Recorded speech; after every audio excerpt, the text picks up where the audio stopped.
Welcome! You've found your way to the sleepless mathematician, which is either a very deliberate choice you made or something that happened while you were lying in bed, staring at the ceiling, wondering why your brain suddenly remembered something embarrassing from 2012. Either way, I'm glad you're here. Tonight, we're going to talk about math. And yes, I know, that sentence alone probably made a small part of your brain consider leaving. That's normal. Math has a reputation, a bad one. It's often associated with cold classrooms, confusing symbols, and that one teacher who insisted this would all be useful later but never really explained how. So let me reassure you right away. There will be no equations tonight. No homework. No tests. No one will ask you to solve for x. Mostly because x doesn't want to be found, and also because we're all very tired. Instead, we're going to tell stories. Quiet stories. Slow stories. Stories about how math, despite sounding boring and harmless, somehow ended up deciding some of the biggest moments in human life. Who gets married? Who gets hired? Who gets sent somewhere dangerous? And sometimes, who doesn't come back? Which sounds dramatic. And it is. But don't worry, we'll get there gently. Almost apologetically. Because tonight, we're talking about the math that quietly decides your life. Not loudly. Not with flashing lights. Not with dramatic background music. Just quietly. Like a system running in the background while you're busy choosing which pillow feels less wrong. Math is very good at that. At running quietly. Most of the time it doesn't announce itself. It doesn't knock on the door and say, "Hello, I am here to influence your future." It just arranges things, organizes them, optimizes them, and then leaves before anyone notices, which is impressive considering how boring it sounds, because math on paper looks deeply unthreatening. It's just numbers, just logic, just rules, but somehow those rules escaped the notebook. They crawled out of textbooks. They slipped into systems, into institutions, into decisions that involve real people with real lives and real feelings and very strong opinions about seating arrangements at weddings. And the funny thing is, most of us never notice when math is involved. We notice emotions. We notice outcomes. We notice when something feels unfair, but the structure underneath it all, the quiet logic that made the decision possible in the first place, usually stays invisible, which is exactly how it likes it. Think about how many decisions in your life feel personal. Very personal. The kind of decisions that feel like they came from deep inside you. Who you date, where you apply for a job, which offer you accept, which opportunity disappears before you even know it existed.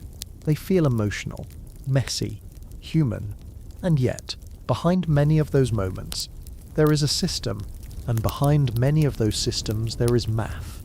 Not the kind that solves triangles, the kind that solves people. Now, before this starts sounding scary, let me slow it down again. We're not saying math is evil. Math doesn't wake up in the morning and choose chaos. Math doesn't hate you. Math doesn't even know you exist, which, honestly, might be part of the problem. Math is extremely good at one thing. It is very good at deciding what should happen, assuming everyone behaves according to certain rules. And humans love rules. We say we don't, but we do. We create them constantly. Then we pretend we didn't. We create rules for fairness, rules for efficiency, rules for what seems reasonable when you're trying to organize thousands or millions of people without everything falling apart. And once those rules exist, math steps in and says, "Alright, I can work with this." So tonight is not about scary equations. It's about how very calm, very polite mathematical ideas ended up in charge of some extremely emotional human decisions, and how that happened almost by accident, because no one sat down and said, "You know what the world needs? An algorithm to decide love." It happened the same way most powerful ideas happen. Someone noticed a problem, a boring problem, an administrative problem, and they thought, surely there must be a clean way to fix this.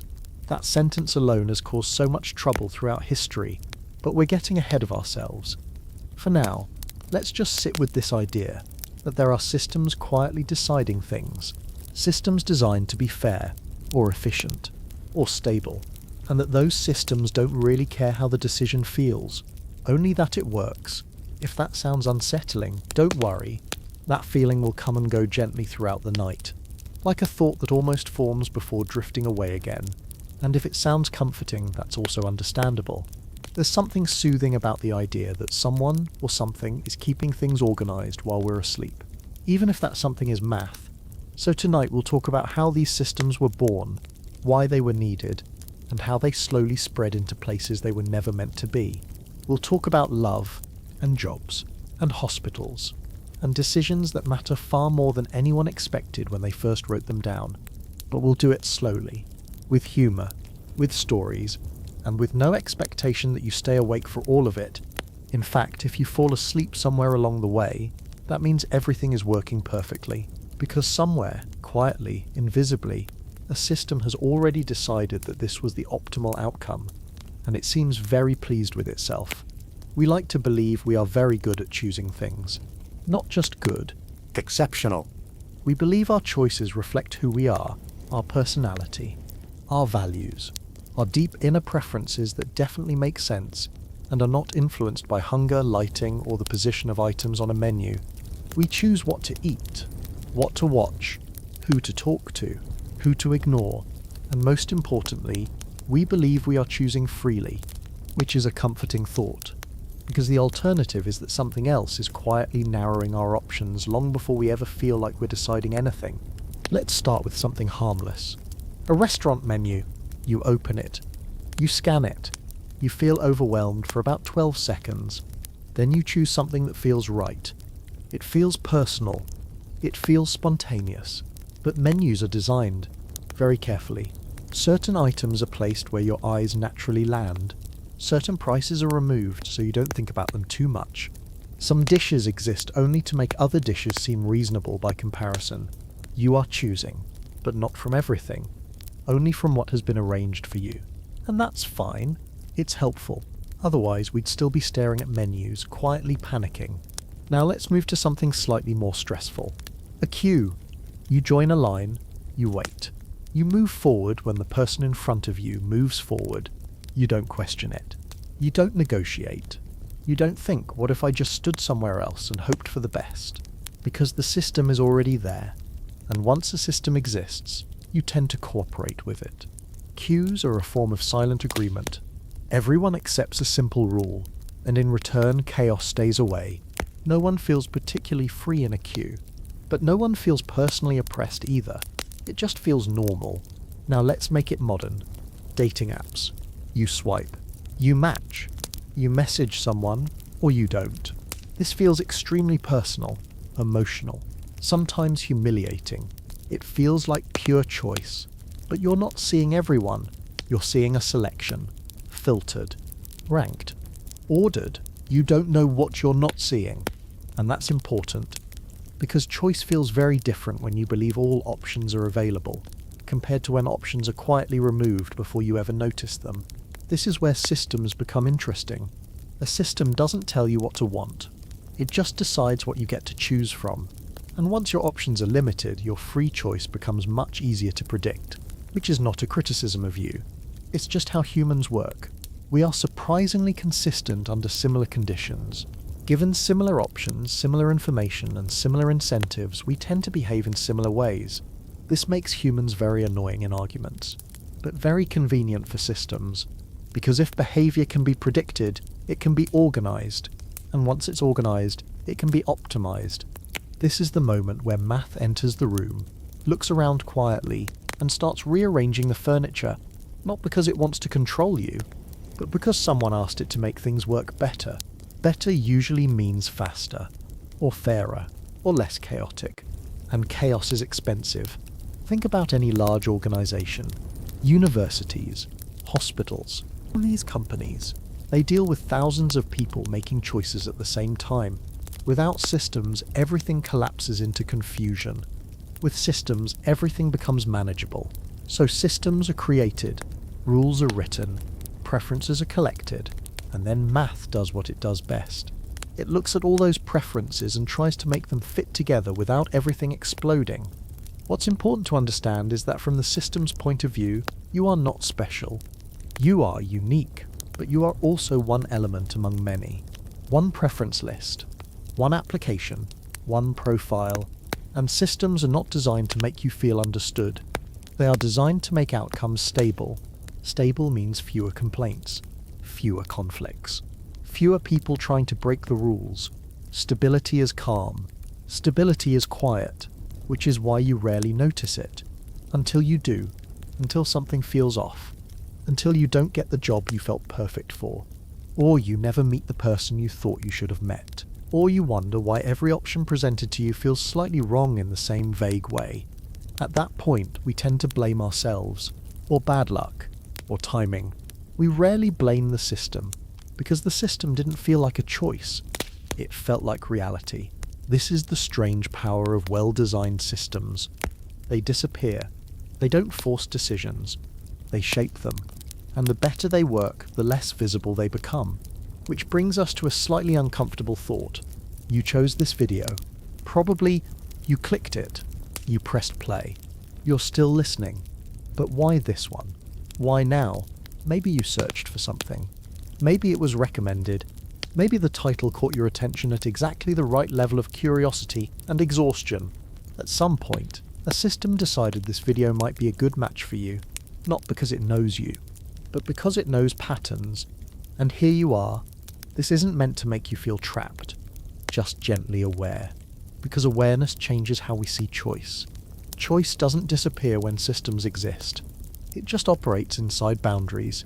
And those boundaries are almost always mathematical, not emotional, not moral, just logical. They are built to prevent instability, to keep things moving, to avoid collapse. Which sounds reasonable, until you remember that human lives are not spreadsheets. They are messy. They contradict themselves. They change their minds halfway through sentences. And yet, again and again, we ask systems to handle them anyway, because we don't know what else to do. So we create rules. We feed them into math. And we hope the result feels fair enough. In the next chapter, we'll see that this isn't new at all. Humans have always been obsessed with fairness, with dividing things properly, with matching people in ways that don't cause fights. Long before algorithms, long before computers, back when fairness was negotiated by hand, argued over loudly, and remembered very differently by everyone involved.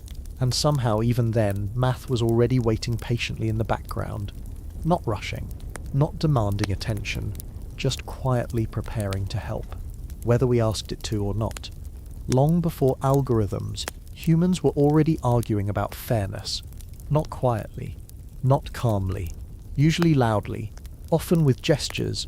Fairness is one of those ideas that feels simple until you try to apply it to real people. Everyone agrees it's important. Almost no one agrees on what it actually means. Early human societies learned this very quickly. If you have a group of people, and those people have land, food, tools, animals, or time, then eventually someone has to decide who gets what. And the moment that happens, fairness becomes a problem. In small groups, fairness could be negotiated. You talk. You argue. You remember favours. You remember insults even better. But as societies grew, memory stopped being enough. You couldn't rely on everyone remembering the same version of events. You couldn't rely on goodwill. And you definitely couldn't rely on people agreeing after the fact. So rules appeared. Rules about inheritance. Rules about marriage. Rules about apprenticeships. Rules about who belongs where. These rules were meant to prevent chaos. And chaos, historically, was very expensive. Take inheritance. If someone dies and leaves behind land, animals, tools, or money, someone has to decide how it's divided. If that division feels unfair, families fall apart, sometimes violently. So societies invented systems. The oldest child gets everything, or the land is divided equally, or sons inherit, daughters don't, or everyone gets something, but not the same thing. Each rule solved one problem and created another. Equal division sounds fair, until the land is split so many times that no one can farm it properly. Giving everything to one person preserves wealth, but creates resentment that lasts generations. There is no perfect answer, only trade-offs. And every trade-off is, at its core, a mathematical idea. Marriage worked the same way. In many ancient societies, marriage wasn't primarily about love. It was about alliances, property, stability, who married whom, affected land ownership, political power, and family survival. So marriages were arranged, not because people were cruel, but because chaos was worse. If everyone simply chose freely, alliances would be unpredictable, property would scatter, families would fight. So systems appeared again. Families negotiated. Dowries were calculated. Status was compared. It wasn't romantic, but it was organized. And organization even then relied on counting, ranking, and comparison, which is math, even if no one called it that yet. Apprenticeships followed similar logic. A young person needed training. A master could only take so many apprentices. Who gets the opportunity? Not everyone. Never everyone. So selection happened. Sometimes through family connections, sometimes through fees, sometimes through perceived talent, and sometimes through rules that tried unsuccessfully. To be fair, what's interesting is that across cultures and centuries, humans kept reinventing the same idea. If too many people want too few positions, you need a system. And if you need a system, you need rules. And once you have rules, you are already doing mathematics, even if it looks like tradition, even if it looks like custom, even if it looks like common sense. At first, these systems were handled by people, elders, leaders, judges, humans making decisions about other humans.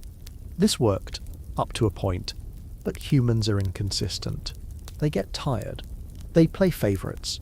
They change their minds. And worst of all, they remember things emotionally. Two people can witness the same event and come away with completely different conclusions about what was fair. This made fairness unstable, and instability spreads. So society started writing things down. Rules became formal. Procedures became fixed. If this happens, then that happens. No discussion. No debate. Just process. This is when fairness slowly started shifting from a human judgment to a mechanical one. Not mechanical like machines. Mechanical like steps. Step 1. Step 2. Step 3. If you follow the steps, the outcome is legitimate. Not necessarily kind, but legitimate. And legitimacy matters, because people are more willing to accept outcomes they don't like if they believe the process was fair. This is a very important idea. Fairness is often less about happiness and more about acceptance. If people believe the system was fair, they tolerate disappointment. If they don't, they resist. This realization quietly shaped how societies organized themselves. They didn't aim for perfect happiness. They aimed for minimal rebellion, and that goal pushed systems toward consistency. Consistency is comforting. Consistency feels fair even when it isn't. Over time, these systems grew more complex. As populations increased, so did the number of rules. More conditions, more exceptions, more categories, and eventually human memory couldn't keep up anymore. There were too many cases, too many people, too many interactions. At that point, fairness became something that needed help. Not moral help, structural help. This is where abstract thinking started to matter.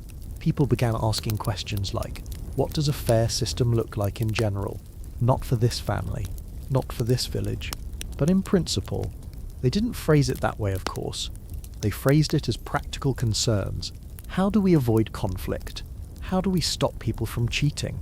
How do we keep things stable? But those questions lead to patterns, and patterns lead to general rules, which eventually lead to math. Very slow math. Very human math. Centuries before anyone spoke about algorithms, humans were already obsessed with creating systems that balanced competing preferences without tearing society apart. They just didn't have the tools to formalize it yet. They relied on tradition, on trial and error, on stories about what went wrong last time. But the underlying problem never changed. Too many people, too many desires. Not enough resources. Match them without chaos. That problem waited patiently through history. It watched empires rise and fall. It survived cultural revolutions. It adapted to new technologies. And one day, much later, when societies became large enough and complex enough, someone finally tried to write the problem down clearly. Not as a moral question, not as a cultural tradition, but as a puzzle about preferences and stability, and what it really means for a system to be fair. That's when two very calm men would appear, much later with a very unromantic idea, and accidentally change how the world matches people forever. But before we meet them, it helps to remember this. Math didn't invade human life. Humans invited it. Because we were tired of arguing about fairness, and we wanted something that didn't take sides, something that didn't get emotional, something that would just quietly decide and move on, whether we were ready for that or not. By the middle of the 20th century, the world had a problem. Not a dramatic problem, not a romantic one. A very boring problem. Too many people. Too many preferences. Too many situations where everyone wanted something slightly different, and no outcome made everyone happy. Which, historically, is when math gets involved. Enter two men who are not trying to change how love works. They were not trying to influence human emotions. They were not sitting in dark rooms plotting the future of relationships. They were just mathematicians. One of them was David Gale. Gale was calm, precise, the kind of person who enjoyed clean problems with clear assumptions. He liked structure. He liked logic. He liked questions that could be answered without shouting. The other was Lloyd Shapley. Shapley was a bit different. Still calm, but more playful, more willing to poke at problems from odd angles. He liked games, not board games. Strategic games, situations where people make choices while anticipating what others might do. Together, they shared a common frustration. Systems kept breaking, not machines, human systems. Universities struggled to assign students to programs. Hospitals struggled to assign doctors to positions. Organizations tried to match people to roles. And every year, chaos followed. People accepted offers, then backed out. Institutions made promises, then broke them. Everyone tried to game the system. The result was instability. And instability, to mathematicians, is deeply offensive. So Gale and Shapley asked a simple question. What would a stable matching look like? Not happy, not perfect, just stable. Stable meant something very specific. A situation where no two people would look at each other and say, we both would have preferred to be matched together instead of what we got. That's it. No secret regret. Pairs, no quiet dissatisfaction that could explode later. If such a pair existed, the system wasn't stable, and unstable systems, historically, collapse.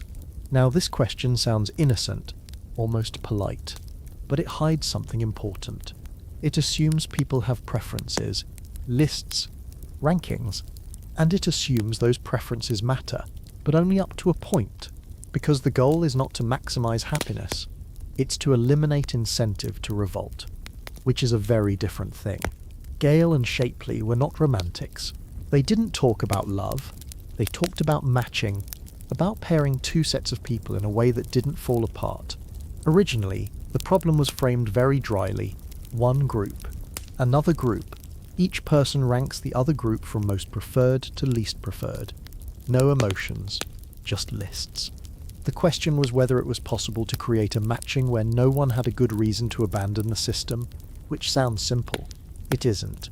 Because once you introduce preferences, you introduce conflict. If one person prefers someone who doesn't prefer them back, something has to give, and that something is usually disappointment. The genius of their work was not in eliminating disappointment. It was in containing it. They realized something subtle. You can't make everyone happy, but you can make sure no one has a reason to break the rules. That realization would turn out to be incredibly powerful and deeply unromantic. The solution they developed was methodical, step by step, offer by offer, rejection by rejection.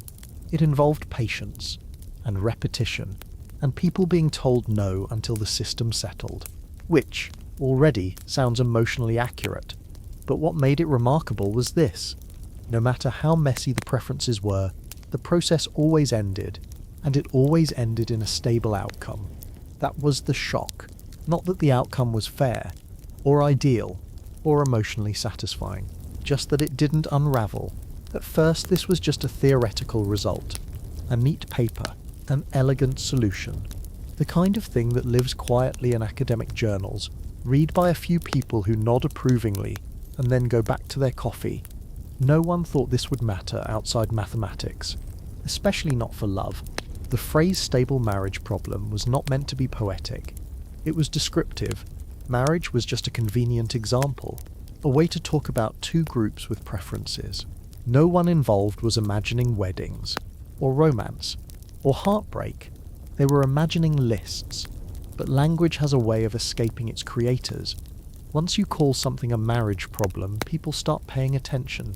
And once people start paying attention, ideas travel. Slowly at first, then all at once. The brilliance of Gale and Shapley was not that they understood humans perfectly. It's that they understood something much simpler. They understood systems. They understood that if you want people to cooperate, the system must remove obvious incentives to cheat. People will tolerate disappointment. They will tolerate unfairness. They will tolerate not getting their first choice, but they will not tolerate watching someone else get a better outcome when the rules say they shouldn't have. That's when systems break. The algorithm they proposed quietly enforced a kind of peace. Not happiness. Peace. It made sure that if you didn't get what you wanted, there was no alternative that would have accepted you instead. No secret better option. No mutual regret. Just acceptance. Which is strangely comforting and strangely cold. Neither Gale nor Shapley set out to redesign society. They didn't imagine hospitals using their work to assign doctors, or governments relying on similar logic to allocate resources. They were solving a puzzle, a clean puzzle. And clean puzzles have a habit of escaping into the world, especially when they solve real problems. What's fascinating is how little drama surrounded the discovery itself. No rivalries, no shouting matches, no stolen credit. Just two people calmly proving something that turned out to matter a lot. Later, Shapley would receive a Nobel Prize for related work. Gale would continue doing what mathematicians do, thinking carefully, quietly, probably unaware of how many lives would eventually be shaped by the idea they formalized. And that's the strange thing about powerful ideas. They don't announce themselves. They don't feel dangerous at first. They feel reasonable, helpful, even boring, which makes them very easy to trust. In the next chapter, we'll see what happened when this very reasonable idea escaped academia and wandered into the most unreasonable domain of all, love, and somehow survived. Let's talk about stability. Not emotional stability. That's a different video. This is structural stability, the kind that keeps systems from collapsing in quiet but spectacular ways. To understand it, forget marriage for a moment. That word carries too much emotional luggage. Instead, imagine a dinner party. You're hosting. You have a long table. You have guests who politely pretend they don't care where they sit, but secretly care very much. Some people don't get along. Some people really want to sit next to certain other people. Some people just want to be as far away from one specific person as possible. Your job is to assign seats. You could do it randomly. That's fast. It's also dangerous. You could ask everyone where they want to sit. That takes forever and ends in passive-aggressive silence. Or you could try to find an arrangement where no two people look at each other across the table and think, we both would rather be sitting together than where we are now. That's stability, not joy, not perfection. Just no obvious secret alliances forming under the table. This is the core idea behind stable matching. It's not about giving everyone their first choice. That's impossible. It's about preventing a specific kind of dissatisfaction. The dangerous kind. The kind where two people mutually agree the system failed them. Because if that happens, the system is already broken. Let's make it simpler. Imagine a group of people looking for roommates. Everyone has preferences. Some want quiet roommates. Some want fun ones. Some just want someone who will not eat their food. If the final assignments leave two people thinking, we should have been roommates instead of what we got, the system feels wrong. They might move out. They might complain. They might ignore the rules next time. But if everyone can say, this wasn't my favourite outcome, but there's no one else who would also prefer me, the system holds. That's stability. It's not emotionally satisfying. It's administratively satisfying, and administrators love that. The stable marriage problem, despite its name, is really just this question. Can we create a matching where no pair has a mutual reason to rebel? That's it. No romance required. The beauty of the idea is how modest it is. It doesn't try to measure happiness. It doesn't try to quantify love. It doesn't even try to be fair in the way humans usually mean fair. It just tries to avoid regret. Pairs. Because regret pairs are where trouble starts. Think about how many conflicts begin with the sentence, "We should have been chosen instead." That sentence is poison to systems. So the algorithm, in its calm, patient way, works by letting people express preferences and then slowly resolving conflicts. Someone proposes, someone rejects, someone waits, over and over. Not because rejection is fun, but because it's necessary. Rejection is information. It tells the system what cannot work, and the system keeps going until it reaches a point where no one can improve their situation by secretly switching partners. At that point, it stops. Not triumphantly, just quietly, and what's left is a stable outcome. What's important is what stability does not mean. It does not mean everyone is happy. It does not mean everyone feels chosen. It does not mean the system understands anyone's feelings. It means the system can sleep at night, which is very fitting for this channel.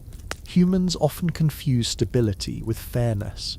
They're related, but not the same. A stable outcome can feel deeply unfair to some people, but as long as there's no mutually preferable alternative, the system considers its job done. This is why stable systems are so attractive to large institutions. They don't require emotional understanding. They don't require negotiation after the fact. They just work. And once people learn the rules, they often accept the outcome, even if they don't love it. Because fighting a stable system is exhausting. There's something oddly calming about knowing that, even if things didn't go your way, there was no secret better version waiting just out of reach. No missed perfect match, just constraints. Now imagine scaling this idea up, from dinner parties to universities, from roommates to hospitals, from small groups to entire professions. Everywhere you have preferences on both sides. Stability becomes valuable, because instability spreads. One broken match leads to another. One exception leads to 10 complaints. And soon the entire system is under stress. So stability becomes the goal, not happiness, not love, just stability. Undecked, and this is where the word marriage caused a lot of confusion. People assumed the problem was about romance. It wasn't. Marriage was just a familiar metaphor for pairing, but metaphors matter. Once people started talking about stable marriages, they started imagining human relationships. And once you imagine human relationships, you start asking uncomfortable questions. Like, should love be stable? Should it be optimized? Should it be free of regret pairs? The algorithm doesn't care about those questions. It just keeps matching. But humans care very much. Which is why the moment this idea left theory and entered real life, things became complicated, because humans don't submit preferences like neat lists. They change their minds. They lie. They discover new information. They say they want one thing and then choose another. The stable matching idea assumes honesty, or at least predictable dishonesty, which, surprisingly, is often good enough.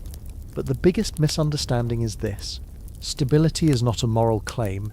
It doesn't say this is right. It says this will hold. That distinction matters. Because many of the systems built on this idea were designed by people who needed things not to fall apart. They were not designing happiness. They were designing peace. And peace, in large systems, is often achieved by limiting choices just enough that rebellion feels pointless. Which sounds dark, but it's also how most modern life functions. We trade a little freedom for a lot of predictability, and predictability feels safe. The stable marriage problem gave institutions a way to do this quietly. No negotiations, no visible bias, just process. And because the process was consistent, people trusted it, or at least accepted it, which is often the same thing. In the next chapter, we'll see what happened when this very calm, very abstract idea was actually used to match real people in real romantic contexts. Not in theory, not on paper, but in situations where emotions refused to stay in their assigned seats and where efficient heartbreak became a real thing. At some point, an idea escapes the room it was born in. It stops being theoretical. It stops being safe. And suddenly, someone looks at a very clean mathematical solution and says, what if we used this on people? Real people, with feelings.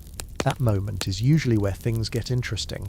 The stable marriage idea didn't enter the world of love all at once. It drifted in slowly, almost politely, first through social planners, then through institutions, then through people who believed that structure could improve outcomes. Because if math could reduce chaos in hospitals and schools, surely it could help humans find better partners too. That seemed reasonable, dangerously reasonable. The logic was simple.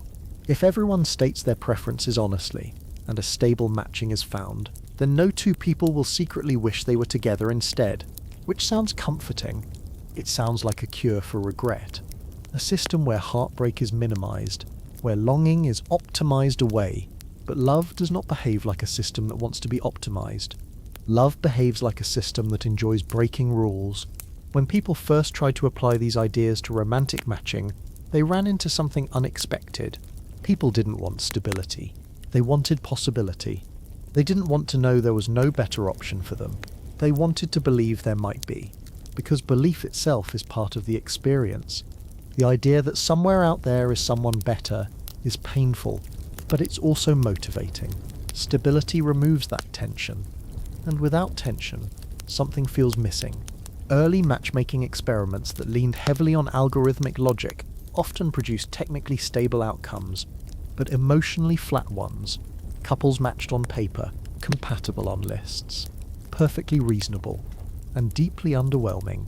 People describe these matches as fine, acceptable, logical, which are not words anyone dreams of using about love. The problem wasn't that the math was wrong. The problem was that the math was doing exactly what it was designed to do. It was eliminating regret, pairs. But regret, it turns out, is part of romance. So when systems tried to remove it, they didn't create happiness. They created resignation, efficient resignation, which sounds like something you'd want to avoid. Another issue appeared quickly. Preferences aren't stable. People change. They learn. They age. They get tired. They get lonely. The algorithm assumes preferences are fixed during the process. But humans rewrite their lists constantly, sometimes halfway through a sentence. Someone who was your third choice yesterday becomes your first choice today because they laughed at the right moment. No algorithm handles that gracefully. So real-world implementations started making compromises. They limited choices. They froze preferences. They simplified humans into profiles, not because they were cruel, but because complexity breaks systems, and love is nothing if not complex. What's fascinating is how people reacted when they realized an algorithm was involved. Some found it comforting, the idea that someone else had done the thinking, the sorting, the optimizing. It removed pressure. Others found it deeply unsettling. They felt reduced, quantified, ranked. They worried that something essential was being ignored, which it was. But something essential is always ignored when you simplify reality. That's the cost of making systems work. In cultures where arranged marriages already existed, algorithmic matching felt like a natural extension, a modernization of tradition. Instead of families negotiating, the system negotiated. Instead of elders deciding, preferences were submitted. The math didn't feel intrusive. It felt efficient. But in cultures obsessed with romantic choice, the reaction was different. People resisted the idea that love could be calculated. They joked about it. They criticized it. They secretly tried it anyway, because curiosity is powerful. And once people saw that the system didn't always produce disasters, they kept using it, even when it felt strange, even when it felt cold. This is a recurring theme. Humans often accept systems they claim to hate, as long as those systems seem to work better than chaos. And chaos in love is exhausting. Algorithms offered something tempting, a sense of order, a feeling that time wasn't being wasted. But they also changed how people thought about relationships. If love is something you can optimize, then failure feels like inefficiency. Breakups become data points. Rejections become feedback. People start adjusting themselves to perform better in the system, which is not the same as becoming happier. The most uncomfortable realization was this. Once a matching system exists, it shapes behavior. People don't just express preferences. They anticipate outcomes. They try to appear desirable to the algorithm. They modify themselves, not for love, for selection. This changes relationships before they even begin. And yet, many people still prefer this to randomness, because randomness feels unfair. At least an algorithm feels neutral, even if it's indifferent. And this is where the idea quietly spread, from experimental matchmaking services to dating platforms, from small-scale trials to massive systems, not always using the same algorithm, but using the same philosophy. Structure is better than chaos. Stability is better than uncertainty. And predictability feels safer than hope. But something subtle was lost in translation. The original stable matching idea never promised happiness. It promised peace. When applied to love, people expected both. And when they didn't get them, they blamed the system, or themselves. Rarely the assumptions, which is unfair but very human. The algorithm didn't fail. It just wasn't designed for longing. It wasn't designed for curiosity, or fantasy, or growth. It was designed to stop people from wanting to switch, which is a very strange goal for love. And yet, here we are, living in a world where many romantic encounters begin with a matching system, where first impressions are filtered, ranked, sorted, where love often starts as a recommendation, and recommendations are, at their core, mathematical guesses. Some people find lasting happiness this way. Others find frustration. Most find something in between, which is exactly what you'd expect from a system designed for stability, not magic. In the next chapter, we'll leave romance behind for a moment, because there is a place where this algorithmic logic didn't just influence feelings, it influenced survival, hospitals, interns, life and death decisions made quietly, efficiently, and with very little romance involved. And surprisingly, this is where the math finally found its perfect environment. Hospitals are not romantic places. Even the word feels serious, sterile, efficient, which makes them a surprisingly good home for algorithms. For a long time, hospitals faced a very specific problem. Every year, new doctors finished their training. Every year, hospitals needed to hire them. And every year, the system descended into chaos. Hospitals wanted the best interns. Interns wanted the best hospitals. So offers were made earlier and earlier. Hospitals rushed to secure candidates before competitors did. Interns accepted offers they weren't sure about, just to be safe. Then better offers appeared. People broke promises. Hospitals felt betrayed. Interns felt trapped.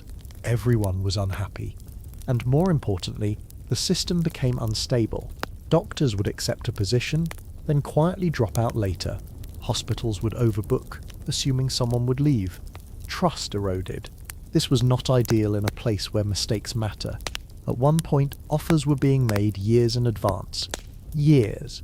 To people who hadn't even finished medical school. Imagine committing your future self to a job before you know who that future self is. That level of anxiety is difficult to sustain. Eventually, the system reached a breaking point. Too many broken agreements. Too much uncertainty. And hospitals don't function well under uncertainty. So someone had an idea.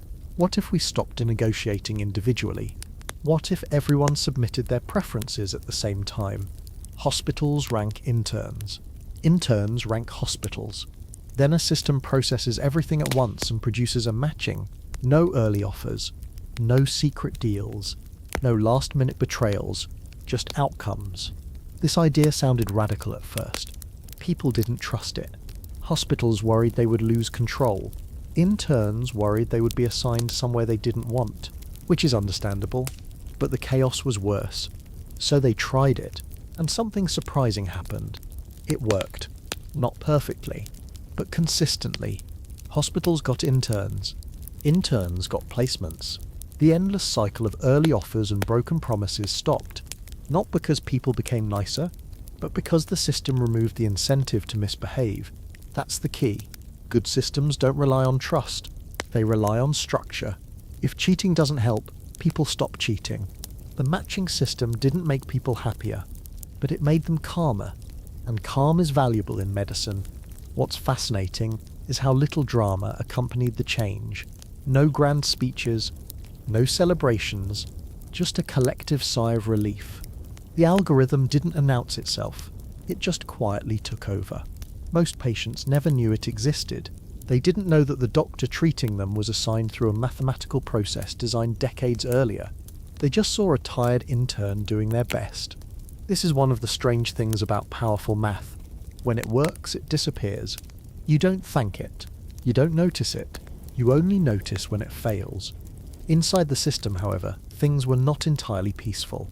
Interns still felt anxiety, because even with a stable system, disappointment doesn't vanish. Someone always ends up lower on their list than they hoped. But the disappointment felt different. It wasn't personal. There was no villain. No one to blame. The system did what it did, and that made it easier to accept. Even if it hurt, hospitals liked it for another reason. Planning became possible. They knew how many interns they would get. They knew when they would arrive. Predictability improved, which meant fewer emergencies behind the scenes. And fewer emergencies behind the scenes means more attention where it matters. Patience. This is one of the rare cases where algorithmic matching is widely considered a success. Not because it was kind, but because it reduced harm. It replaced chaos with structure, which in medicine can save lives. Still, it wasn't perfect. Some people felt the system was too rigid, too cold. It didn't account for personal circumstances, family needs, health issues, geography. Over time, modifications were added, exceptions, adjustments, but the core idea remained: stability first. What's important is that the system didn't try to choose the best doctor for each hospital. It tried to avoid instability. That's a subtle but crucial difference. The goal was not optimization, it was containment. Containment of regret. Containment of strategic behavior. Containment of chaos. And that worked. This success made the idea more attractive. If it could handle something as serious as medical placement where mistakes have real consequences, then surely it could handle other matching problems too. And so the logic spread, quietly. Hospitals became proof that math could handle human complexity. As long as expectations were kept modest. Don't ask for happiness. Ask for stability. Don't ask for perfection. Ask for something that doesn't break. The interns who went through the system often described mixed feelings. Relief, disappointment, acceptance. Very few described joy, but very few described anger. And anger is what systems fear most, because angry participants look for ways to break rules. Calm participants adapt. From the outside, it all looks very reasonable. But inside the experience, there's something deeply human happening. A young doctor waits for a result that will shape years of their life. A piece of paper or an email arrives, and suddenly a future is fixed, not chosen in a moment of inspiration, but assigned by a process designed to keep everyone else calm. That's a strange feeling, one many people in modern life recognize. Hospitals were just the beginning. Once people accepted that math could quietly assign futures without disaster, it became easier to use it elsewhere, to jobs, schools, programs, anywhere anxiety threatens stability. In the next chapter, we'll follow this logic out of hospitals and into the job market, a place where choice feels personal, merit feels obvious, and outcomes feel deserved, and where, quietly, the same matching logic has been making decisions while pretending not to exist. Just like it always does. Jobs feel personal, very personal. You write a resume that is supposed to summarize your entire professional existence on 1 or 2 pages. You choose words carefully. You adjust fonts. You remove hobbies that feel too honest. Then you send it into the void. Somewhere on the other side, you imagine a human reading it thoughtfully, nodding slowly, recognizing your potential. Sometimes that happens. Often it doesn't. Because modern hiring is not really a conversation between 2 people, it's a matching problem. Companies have needs. Candidates have preferences. Time is limited. Information is incomplete. And chaos is expensive. So systems appear. At first, hiring was informal. You knew someone. They knew someone. You showed up. You stayed. As companies grew, that stopped working. Too many applicants. Too many roles. Too many decisions to make consistently. So rules were introduced, job descriptions, requirements, filters, and once filters exist, math gets involved. Not dramatic math, administrative math. Ranking, scoring, sorting. The goal is not to find the perfect person. The goal is to narrow the field, because choice, when it's unlimited, becomes paralysis. So resumes are scanned, keywords are counted, experience is quantified, not because anyone believes a human can be reduced to numbers, but because systems need something they can process. This is where interviews enter the story. Interviews feel like the core of hiring. They feel decisive, but often by the time you're sitting in that chair, most of the decision has already been made. The system has matched you to the role well enough to justify a conversation. You pass the filters, you fit the structure. The interview is not where the matching happens. It's where the system checks for red flags, for instability. Hiring managers are rarely asking, is this the best person in the world? They're asking, will this person cause problems? Will they leave too soon? Will they clash with the team? Will they resist the system? In other words, will this match hold? This is why hiring decisions often feel confusing from the outside. Someone with perfect qualifications doesn't get the job. Someone less qualified does. Because the decision wasn't about skill alone, it was about fit. Fit is a polite word for compatibility with existing structures, schedules, hierarchy, culture. And culture, despite sounding emotional, is deeply structural. Once again, stability matters more than optimization.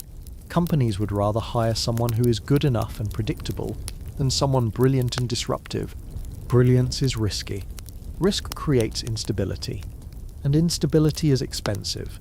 This is also why job searches feel exhausting. You are not just presenting who you are. You are trying to anticipate what the system wants. You tailor your resume. You adjust your language. You perform. Not for a person, for a process. You learn which keywords matter, which experiences are valued, which gaps raise concerns. You become strategic. And the moment candidates become strategic, the system adapts. More filters, more steps, more rounds. This back and forth creates the strange feeling that hiring is happening around you, not with you. And in a way it is. Large organizations don't hire one person at a time. They hire cohorts, pipelines, batches.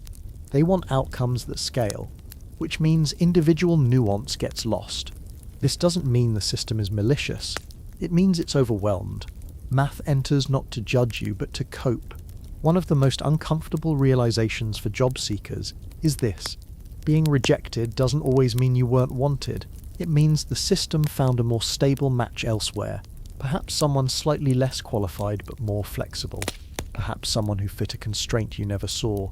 Location, timing, budget. Constraints matter more than talent in many systems, because constraints define what's possible. And the system's job is not to explore all possibilities, it's to reach a conclusion before everything collapses under its own complexity. This is why job offers sometimes feel arbitrary, why feedback is vague, why the explanation is often, we went in a different direction. That direction was likely mathematical, not calculated by hand, but shaped by processes designed to handle volume. Universities use similar logic when admitting students. Programs rank applicants. Applicants rank programs. Then matching happens. Not always with the same algorithm, but with the same philosophy. Stability first. Reduce regret. Minimize complaints. From the institution's point of view, a stable cohort is more valuable than a brilliant but unhappy one. Unhappy people create friction. Friction creates noise. Noise demands attention. Systems avoid that. For individuals, this can feel dehumanizing, like being sorted, because you are. But sorting is not judgment. It's limitation. The system cannot see you fully, so it sees what it can. This is why people often say the system is broken. Sometimes it is, but often it's doing exactly what it was designed to do, which is manage too many humans with too little information. This creates a strange tension. We want hiring to feel personal, but we want it to scale. We want fairness, but we want flexibility. We want to be seen, but we don't want chaos. Math steps in to balance these impossible demands, not gracefully, but consistently. And consistency feels fair even when outcomes hurt. This is the same logic we saw earlier. People accepted disappointment more easily when it feels procedural, when no one person is to blame, when the rejection feels final, not negotiable. The system did not choose against you, it chose without you, which is somehow worse and better at the same time. Better because it's not personal. Worse because there's nothing to argue with, and arguing is how humans process disappointment. This is why job hunting drains people emotionally. It removes agency while pretending to celebrate it. You are told to be yourself, but rewarded for fitting in. You are told to stand out, but filtered for sameness. And behind it all, matching logic quietly works to ensure the organization remains stable, even if individuals feel lost. This doesn't mean you have no control. It means your control exists within boundaries you didn't design. Boundaries shaped by efficiency, by volume, by fear of instability. In the next chapter, those boundaries will tighten further, because there is one place where matching logic becomes even colder, where preferences are replaced by orders, where stability is measured not in satisfaction but in success and failure. We're going to talk about the military, and what happens when matching people efficiently becomes a matter of strategy, survival and control, and how math once again enters quietly, without asking how anyone feels about it. Up until now, the systems we've talked about have been uncomfortable, sometimes frustrating, but mostly familiar. Love, jobs, hospitals, high stakes, yes, but still wrapped in choice. The military is different. In the military, choice is limited by design. Orders matter more than preferences. Efficiency matters more than feelings. Stability matters more than almost everything else, which makes it a perfect environment for mathematical thinking.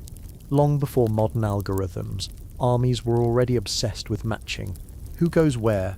Who leads whom? Who is responsible for which task? If the wrong people end up in the wrong places, things fall apart very quickly. And when armies fall apart, consequences arrive immediately. So military organizations became early experts in structure, ranks, roles, chains of command. These are not just traditions. They are systems designed to reduce uncertainty. Every decision that can be made in advance is one less decision that needs to be argued about later. And math is very good at deciding things in advance. At first, matching in the military was crude. People were assigned based on availability, or seniority, or whoever happened to be nearby. This worked when armies were small, but as conflicts grew larger and more complex, so did the need for coordination. You couldn't just send people randomly. You needed the right mix of skills, experience, temperament. You needed logistics, and logistics is where math thrives.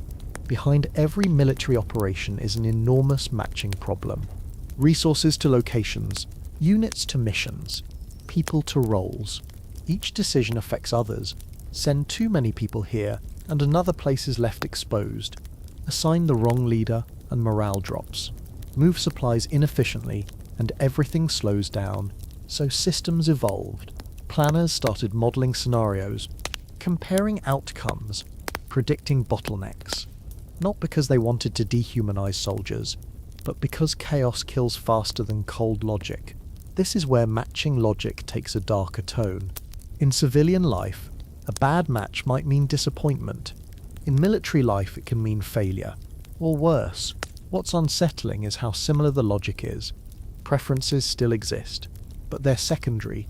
A soldier may prefer not to be sent somewhere dangerous. The system does not consider that a constraint. The system considers capability, availability, strategic necessity. In other words, stability at scale. A military system is not trying to make individuals happy. It's trying to make the whole structure function under pressure, which means matching people where they are most useful, not where they want to be. This creates a very different relationship between humans and systems. In civilian systems, people often try to game the rules. In military systems, the rules are enforced, but even there, math quietly shapes outcomes. Who gets assigned to elite units? Who stays behind? Who rotates out? These decisions are often justified as objective, based on performance metrics, training results, experience, which sounds fair, but metrics are still choices. Someone decided what to measure. Someone decided what counts. And once those decisions are made, math applies them relentlessly. This is where moral discomfort enters. Because math does not weigh fear, or hope, or doubt. It weighs inputs. And military systems are built to value outcomes over experiences, success over comfort, which is rational and also deeply unsettling. One of the reasons military organizations adopted more formalized matching systems was to reduce favoritism. When assignments are made arbitrarily or personally, resentment grows. Resentment undermines discipline, so formal systems feel fairer, even when they lead to dangerous outcomes. This is another recurring pattern. People accept hardship more easily when it feels impersonal, when it feels like the system, not a person, made the decision. That doesn't make the outcome kinder. It just makes it easier to enforce. There's a quiet irony here. The same logic that helps hospitals save lives can help armies end them. The math doesn't change. The context does, and math doesn't care about context. It just applies rules consistently. This is why military planners are careful with how much autonomy systems get. Complete automation feels efficient, but it also feels terrifying, because once decisions are fully removed from human judgment, responsibility becomes unclear. Who is accountable when a system assigns someone to the wrong place? The person who designed it? The person who used it? The system itself? These questions don't have comfortable answers, so military systems tend to keep humans in the loop, not to replace judgment, but to supervise it. Even so, matching logic still shapes the field. It determines who is considered suitable, who is prioritized, who is replaceable, and these classifications follow people. Once you are labeled good at something, the system keeps sending you there, which can feel like recognition or a trap. Some people find meaning in this structure. They appreciate clarity. They appreciate knowing where they fit. Others feel reduced, defined by metrics, trapped in roles they didn't choose. The system doesn't evaluate those feelings. It can't. It just evaluates whether the structure holds, and if it does, the system considers itself successful. This is where the story becomes uncomfortable, because it reveals something about how humans use math. We use it not just to understand the world, but to manage responsibility. When a system makes a decision, blame becomes abstract. The system didn't mean harm, it followed logic. And logic feels neutral, even when outcomes are not. This doesn't mean math is evil, it means math is powerful. And power, when applied without reflection, creates distance. Distance between decision and consequence, which can be useful and dangerous. Military matching systems are rarely discussed openly, not because they are secret, but because they feel obvious. Of course assignments are structured. Of course planning is optimized. Of course resources are allocated efficiently, questioning that feels naive. But every optimized system makes assumptions about value, about acceptable loss, about what stability means. In military contexts, stability often means control, predictability, the ability to respond quickly. And math is excellent at producing predictability. It smooths variation. It simplifies complexity. It turns uncertainty into manageable risk. That's comforting for planners, less so for individuals, because individuals experience outcomes, not averages. They experience being chosen, or sent, or placed, without negotiation, without explanation. This is the far end of the spectrum, where matching logic becomes command, where preference disappears, where stability is enforced. It shows us what matching systems look like when choice is removed entirely, and it forces a difficult question. If math can decide so calmly in situations this serious, what exactly do we expect it to do elsewhere? In the next chapter, we'll step back from institutions and look at the cost of all this optimization, because even when systems work perfectly, something is always lost, and that loss doesn't show up in the data, but it shows up everywhere else. There is a comforting idea that sits quietly in the background of modern life. The idea that if a decision is optimal, then it must also be good, that if a system produces the best possible outcome according to its rules, then any discomfort we feel afterward is just emotional noise. This idea is very popular with systems, less popular with people. Optimization sounds kind, efficient, responsible. Who wouldn't want the best possible outcome? The problem is that best depends entirely on what you're measuring, and most systems measure very little. They measure what's easy to count. They measure what fits neatly into a process. They measure what can be compared without starting an argument. What they don't measure is disappointment, or regret, or the strange feeling of being almost chosen. Those things are expensive to track, and they're inconvenient, so they get left out. An optimal decision, from a system's perspective, is one that satisfies its constraints, not one that makes people feel understood. Take a perfectly stable matching. No one has a reason to switch. No pair would mutually prefer a different outcome. From the system's point of view, this is a success. From a human point of view, it can feel empty. You didn't get your first choice, but neither did anyone else who wanted you, which is oddly reassuring and oddly sad at the same time. This is the cost of optimal decisions. They remove drama. They remove hope. They remove the fantasy that things could have been different if only one small detail had changed.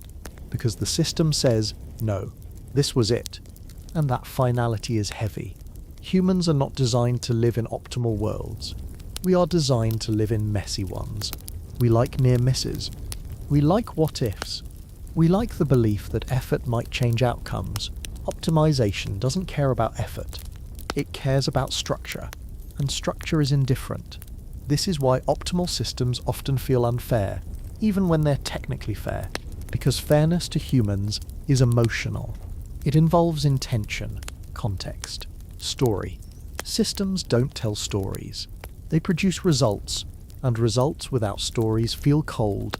Imagine being told you didn't get a job because someone else fit the system slightly better, not because you were worse, not because you failed, just because the constraints lined up differently. There's no lesson there. Nothing to improve, just acceptance. That's difficult.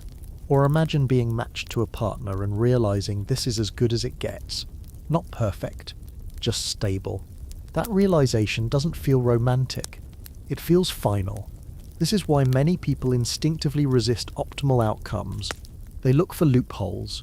They try to renegotiate. They ask for exceptions. Not because they're irrational, but because they're human. Humans want possibility.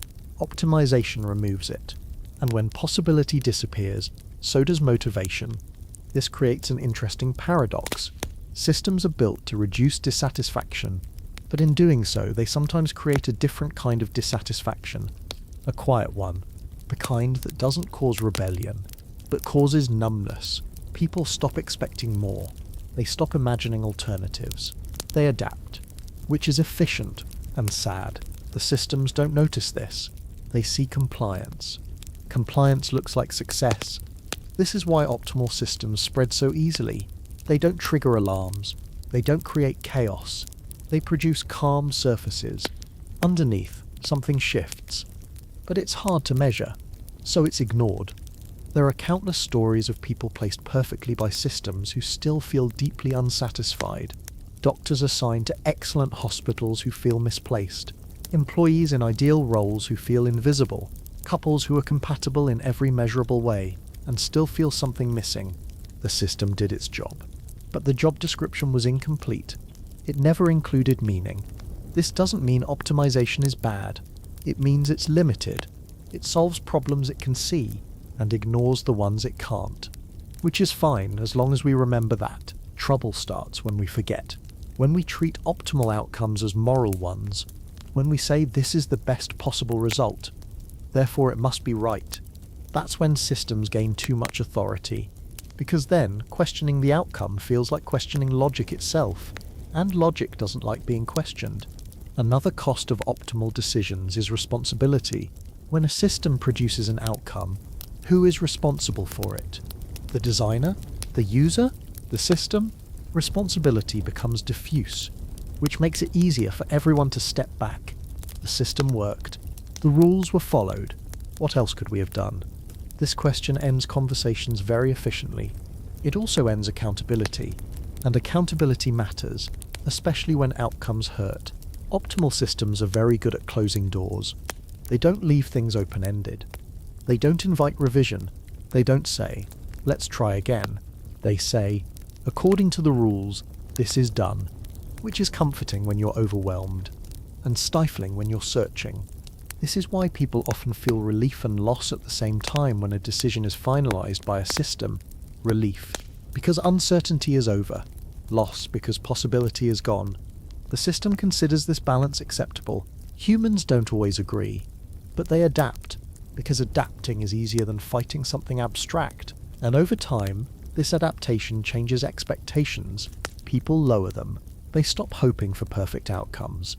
They aim for acceptable ones, stable ones. And that might be the most profound cost of all, not disappointment, but resignation. Resignation doesn't make noise. It doesn't protest. It just settles in quietly, like a system.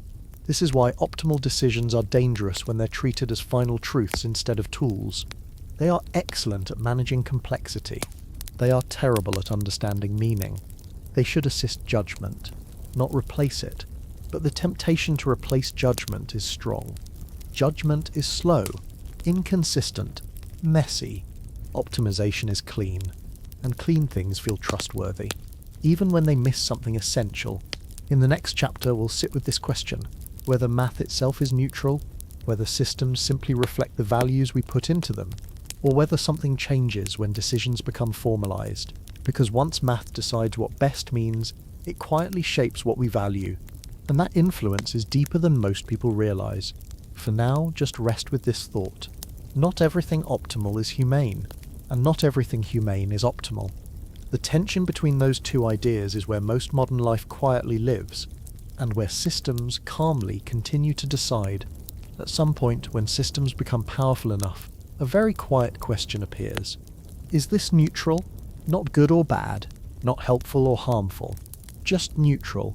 Math is often described that way: objective, impartial, above human messiness. Numbers don't have feelings. Equations don't take sides, which makes math feel trustworthy. If a decision comes from math, it feels clean, unbiased, almost inevitable, as if the outcome existed before anyone made it. This is comforting, because if math is neutral, then no one is responsible in the emotional sense. The system didn't judge you. It just calculated. But neutrality is a strange thing, because math doesn't choose its own questions. Humans do. Math doesn't decide what matters. Humans do.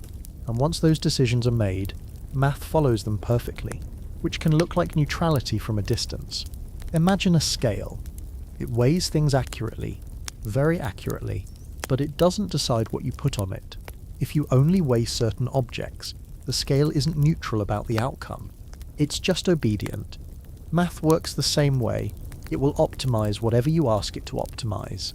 It will stabilize whatever you define as unstable. It will rank whatever you choose to measure. And it will ignore everything else completely. Not out of malice, out of design. So when a system decides who gets matched where, it's not math deciding what's important. It's math enforcing someone else's definition of importance. That definition might be reasonable. It might be practical. It might even be compassionate. But it is never neutral. Because choosing what to measure is already a value judgment. In matching systems, those judgments are often hidden. We talk about preferences, rankings, constraints, but behind those words are assumptions. Assumptions about fairness, about efficiency, about what kind of dissatisfaction is acceptable. For example, a system might decide it's better for many people to be slightly unhappy than for a few people to be very unhappy.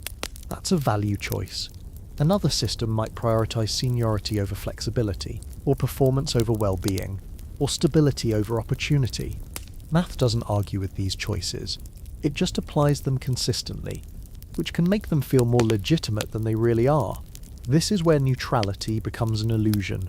The system appears impartial because it treats everyone according to the same rules, but the rules themselves were chosen, and those choices reflect priorities, often invisible ones. This is why two systems solving the same problem can produce very different outcomes. Not because the math changed, but because the values did. One system might favor institutions, another might favor individuals. One might minimize regret, another might maximize efficiency. Both can be mathematically correct. Only one might feel fair to you. And fairness, again, is not neutral. It's deeply personal. This creates a quiet tension. When a system produces an outcome, criticizing it feels like criticizing logic. People say, that's just how the system works, as if the system emerged naturally, as if it wasn't designed, as if it couldn't have been different. This is a very powerful narrative, because it shuts down questions. It moves discussion from values to mechanics, from should we do this to this is how it's done. And math, unintentionally, becomes a shield, not because math wants to be, but because it looks authoritative. Numbers feel final. They don't sound like opinions. They sound like facts, which makes them hard to argue with, even when the argument is not about calculation but about purpose. This is why debates about algorithmic decisions often feel stuck. One side talks about outcomes, the other talks about fairness.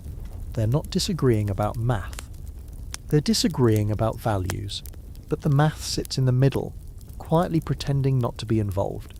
This is also why people often feel powerless when facing system decisions. You can argue with a person. You can appeal to empathy. You can tell a story, but you can't persuade a formula. It doesn't listen, which makes it feel absolute, and absolutes are uncomfortable. Humans prefer negotiable realities, but systems are not built for negotiation. They're built for consistency, and consistency requires rules that don't bend easily. This is where neutrality becomes a problem. If we believe math is neutral, we stop questioning the rules it enforces. We accept outcomes as necessary. We stop asking who benefits, who adapts, who gets left out. This doesn't mean math is dangerous. It means it's powerful, and power requires awareness. The danger is not that math decides things. The danger is that it decides them quietly, without forcing us to confront the values embedded in the decision. When someone says the algorithm decided, what they often mean is a set of assumptions decided, assumptions about what matters, assumptions about what can be ignored, assumptions about what kind of unhappiness is acceptable. Math didn't create those assumptions, but it made them operational. It turned them into outcomes, and once outcomes exist, they shape lives. The most unsettling part is how quickly these systems become normal. At first, people question them. They feel strange, unnatural. Then they become routine, expected, and eventually invisible. Children grow up assuming this is how things work, that matching is natural, that selection is automated, that outcomes are produced, not debated. This is not necessarily bad, but it is worth noticing, because when systems feel natural, they stop being questioned. And when they stop being questioned, their values harden. They become difficult to change. This is why discussions about neutrality matter. Not to reject math, but to understand it. To remember that math is a tool, a very precise one, a very obedient one. It will never ask if it should be used. It will only ask how. So the real question is not whether math is neutral. It's whether we are honest about the values we give it, whether we acknowledge the trade-offs, whether we allow room for judgment alongside calculation. Because systems that pretend to be neutral often hide the most consequential decisions, and systems that acknowledge their values invite responsibility. That responsibility is uncomfortable, but it's necessary.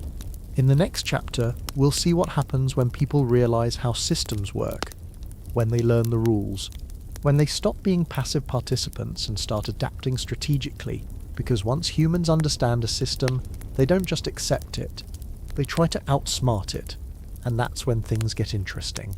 For now, just rest with this idea. Math doesn't decide what matters. We do. Math just makes our decisions harder to see, and much harder to argue with, which is why it feels so powerful, and why it deserves a little more attention than it usually gets, especially when it's deciding quietly, while we sleep. There is a moment that happens in every system, a quiet moment. It's the moment when people stop asking what the rules are, and start asking how to use them. That's when things change. Because systems are designed with assumptions, and one of the biggest assumptions is honesty. Not perfect honesty, just predictable behavior. The system assumes people will state their preferences sincerely, that they won't overthink, that they won't lie strategically, which is optimistic. Humans are very good at noticing patterns, And once they notice patterns, they start adapting. They don't break the rules outright. They bend them, gently, carefully, like someone testing how far a chair can lean back before it falls. In matching systems, this happens almost immediately. People realize that stating true preferences isn't always the best strategy. If you rank your true favorite first, you might risk rejection. If you rank a safer option higher, you might secure a match. So people start guessing. What will they want? Who is likely to choose me? Where do I fit best? Suddenly, preference lists stop being expressions of desire. They become predictions. And predictions change everything. This is when the system stops interacting with people. It starts interacting with versions of people, carefully edited versions. This doesn't mean people are dishonest in a moral sense. They're rational. They are responding to incentives. And incentives shape behavior far more reliably than rules. If a system rewards certain strategies, people will discover them. If a system punishes honesty, honesty will disappear. Not out of spite, out of survival. This is why matching systems evolve. Because the moment participants learn how the system works, the system itself starts receiving distorted information. It no longer sees what people want. It sees what people think will work. This creates a feedback loop. The system adapts to strategic behavior. People adapt to the adapted system. Round and round. In hospitals, this meant interns learning how to rank programs strategically. In job markets, it meant candidates tailoring themselves to filters. In dating apps, it meant people optimizing profiles rather than expressing reality. Smiles chosen for engagement. Interests selected for broad appeal. Personality compressed into what performs best. The system doesn't ask for authenticity. It asks for input. And input is shaped by expected output. What's fascinating is how predictable this becomes. People believe they are being clever, unique, strategic. But in reality, many people discover the same strategies, which creates new patterns, which the system then starts to recognize. And once again, math enters quietly to correct things. Not by scolding, but by adjusting rules. Systems respond to strategic behavior by making it less effective. They add randomness. They hide information. They change weights, not to punish users, but to restore stability. This is the strange dance between humans and systems. Humans learn the rules.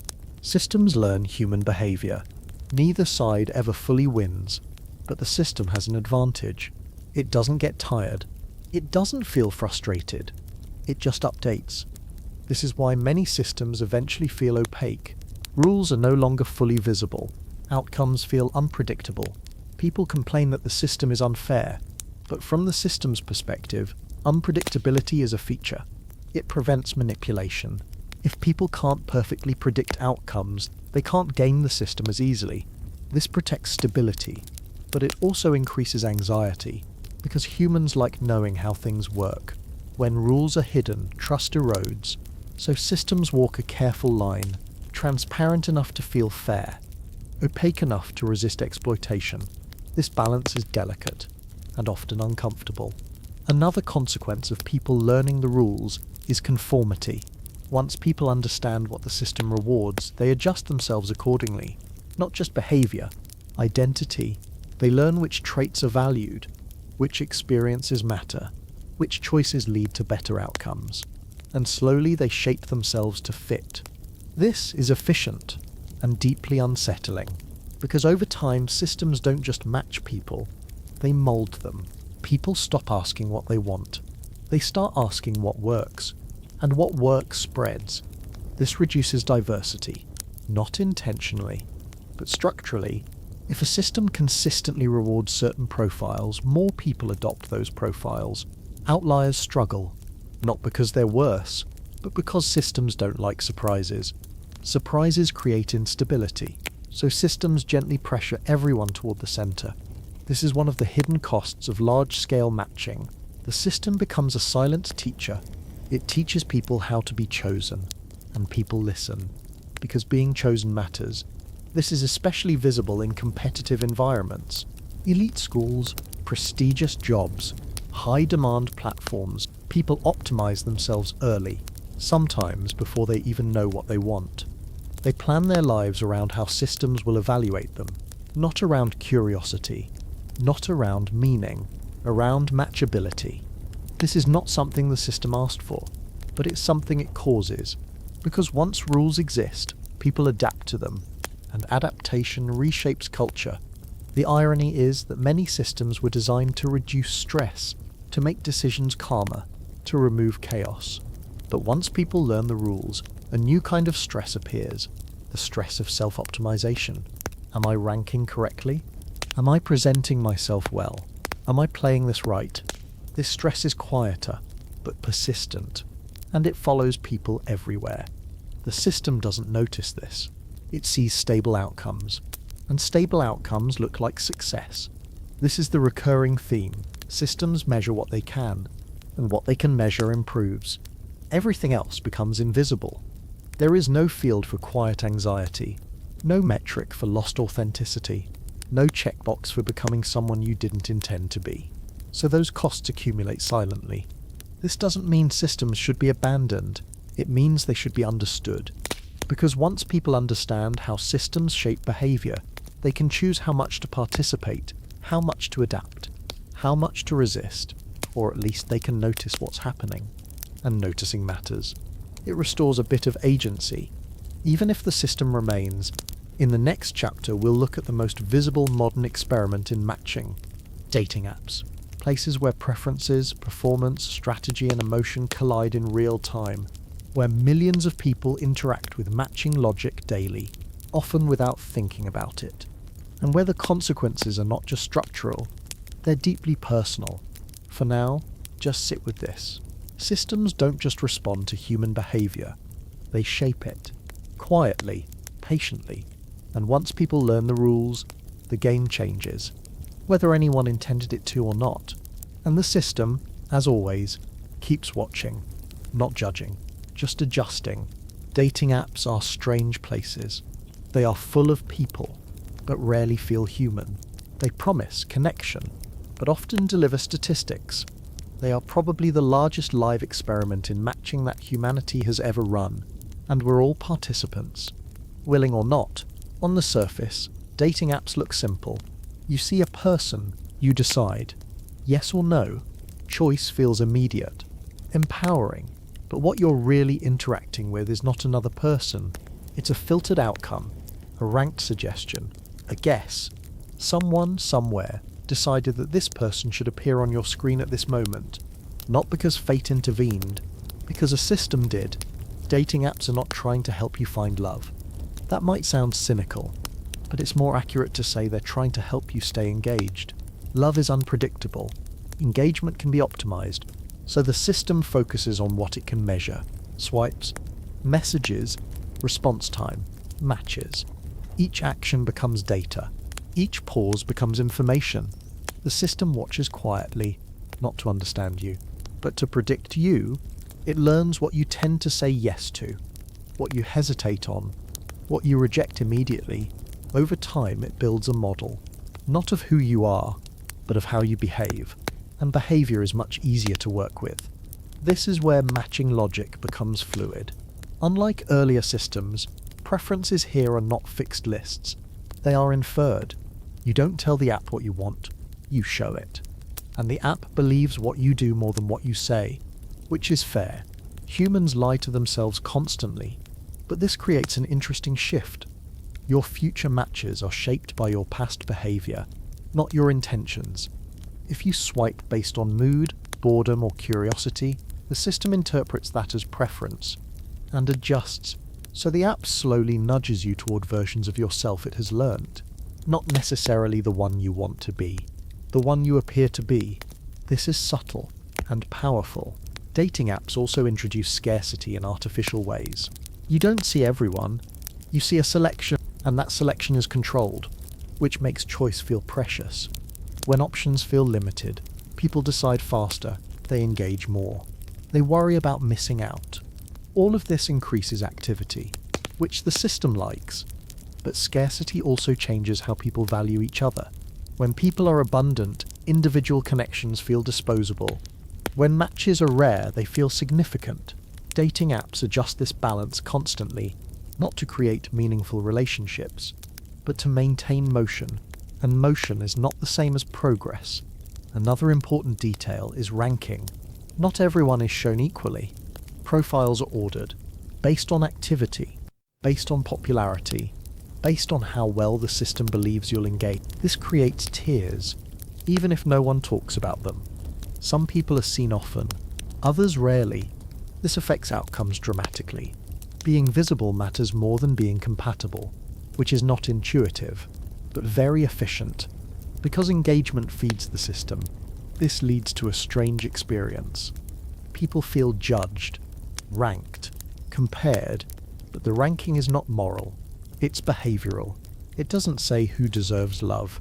It says who generates interaction, which is a very different thing. This is where many users feel something is wrong.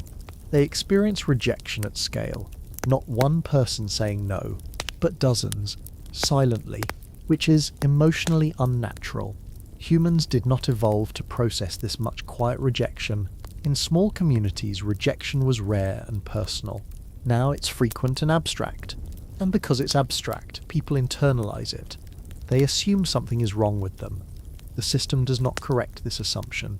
It doesn't provide context. It doesn't explain that matching involves constraints. It just keeps going. The app is not cruel. It's indifferent, which feels worse. Dating apps also change how people express preferences. People simplify. They swipe based on quick impressions, photos, short phrases. This rewards surface-level traits, not because people are shallow, but because the system is fast. Depth doesn't fit well into swipe mechanics, so people adapt. They present optimized versions of themselves, not dishonest, just compressed. Everyone becomes slightly similar. The system doesn't want uniqueness. It wants predictability. Predictable behavior keeps matches flowing. Unpredictable behavior confuses the model. So over time, the system subtly shapes what people show, which shapes how people think about themselves. This is not something anyone agreed to. It just happened. Because incentives exist, and people respond to incentives. Some people find long-term relationships through apps. This is important to say. The system can work, but it works unevenly, and often accidentally, because it was not designed for long-term outcomes. It was designed for continuous interaction, which means the happiest outcome for a user is not always the happiest outcome for the system. A user in a stable relationship stops swiping. The system loses data. This creates a tension. The app does not sabotage happiness, but it does not prioritize it either. It prioritizes activity. This is where the idea of stable matching breaks down. Dating apps rarely aim for stability. They aim for engagement, which means the system is comfortable with churn, with brief connections, with constant movement. Stability would end the experiment. So instead of eliminating regret pairs, the system allows them, even encourages them, because regret keeps people coming back. This is the opposite of earlier matching systems. Those were designed to stop people from wanting to switch. Dating apps thrive on the possibility of switching, which creates a very different emotional landscape. People become options, not matches, and options are exhausting. Having too many choices does not feel empowering. It feels paralyzing. People second guess. They wonder if someone better is one swipe away. They hesitate to commit.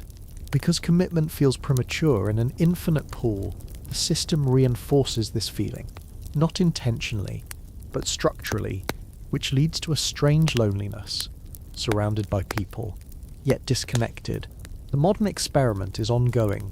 No one knows the long-term effects yet. We are living inside them. Dating apps show us what happens when matching logic is optimized for engagement instead of stability. They show us how systems shape desire, how preferences are learned, not chosen, and how love, when filtered through math, changes form, not disappearing, but becoming something else, something faster, something thinner, something harder to hold. In the next chapter, we'll step back from apps and look at a deeper issue. What happens when choice itself becomes overwhelming? When more options don't lead to more freedom, but to less satisfaction? Because at some point, abundance stops feeling like opportunity and starts feeling like pressure. And math has a lot to say about that too, quietly. As always, at first more choices sound like freedom. That's the promise. More options, more control, more chances to get exactly what you want. This idea is very persuasive. It feels modern, progressive, empowering. And yet something strange happens when choices multiply. People don't become happier. They become tired. Imagine standing in front of a shelf with 3 options. You pick one. You move on. Now imagine a shelf with 300 options. You hesitate. You compare. You worry. Not about making a bad choice, but about missing a better one. This is the paradox. As choices increase, satisfaction often decreases, not because people don't like freedom, but because freedom comes with responsibility. Every choice becomes a small gamble, and the more options you have, the more chances there are to feel regret. Systems notice this. They notice that too much choice slows people down. It creates indecision. Indecision looks like instability. So systems start helping. They narrow things. They recommend. They rank. They say, people like you also chose this. This feels helpful. But it also changes the experience of choosing, because now you're not just choosing, you're choosing under suggestion.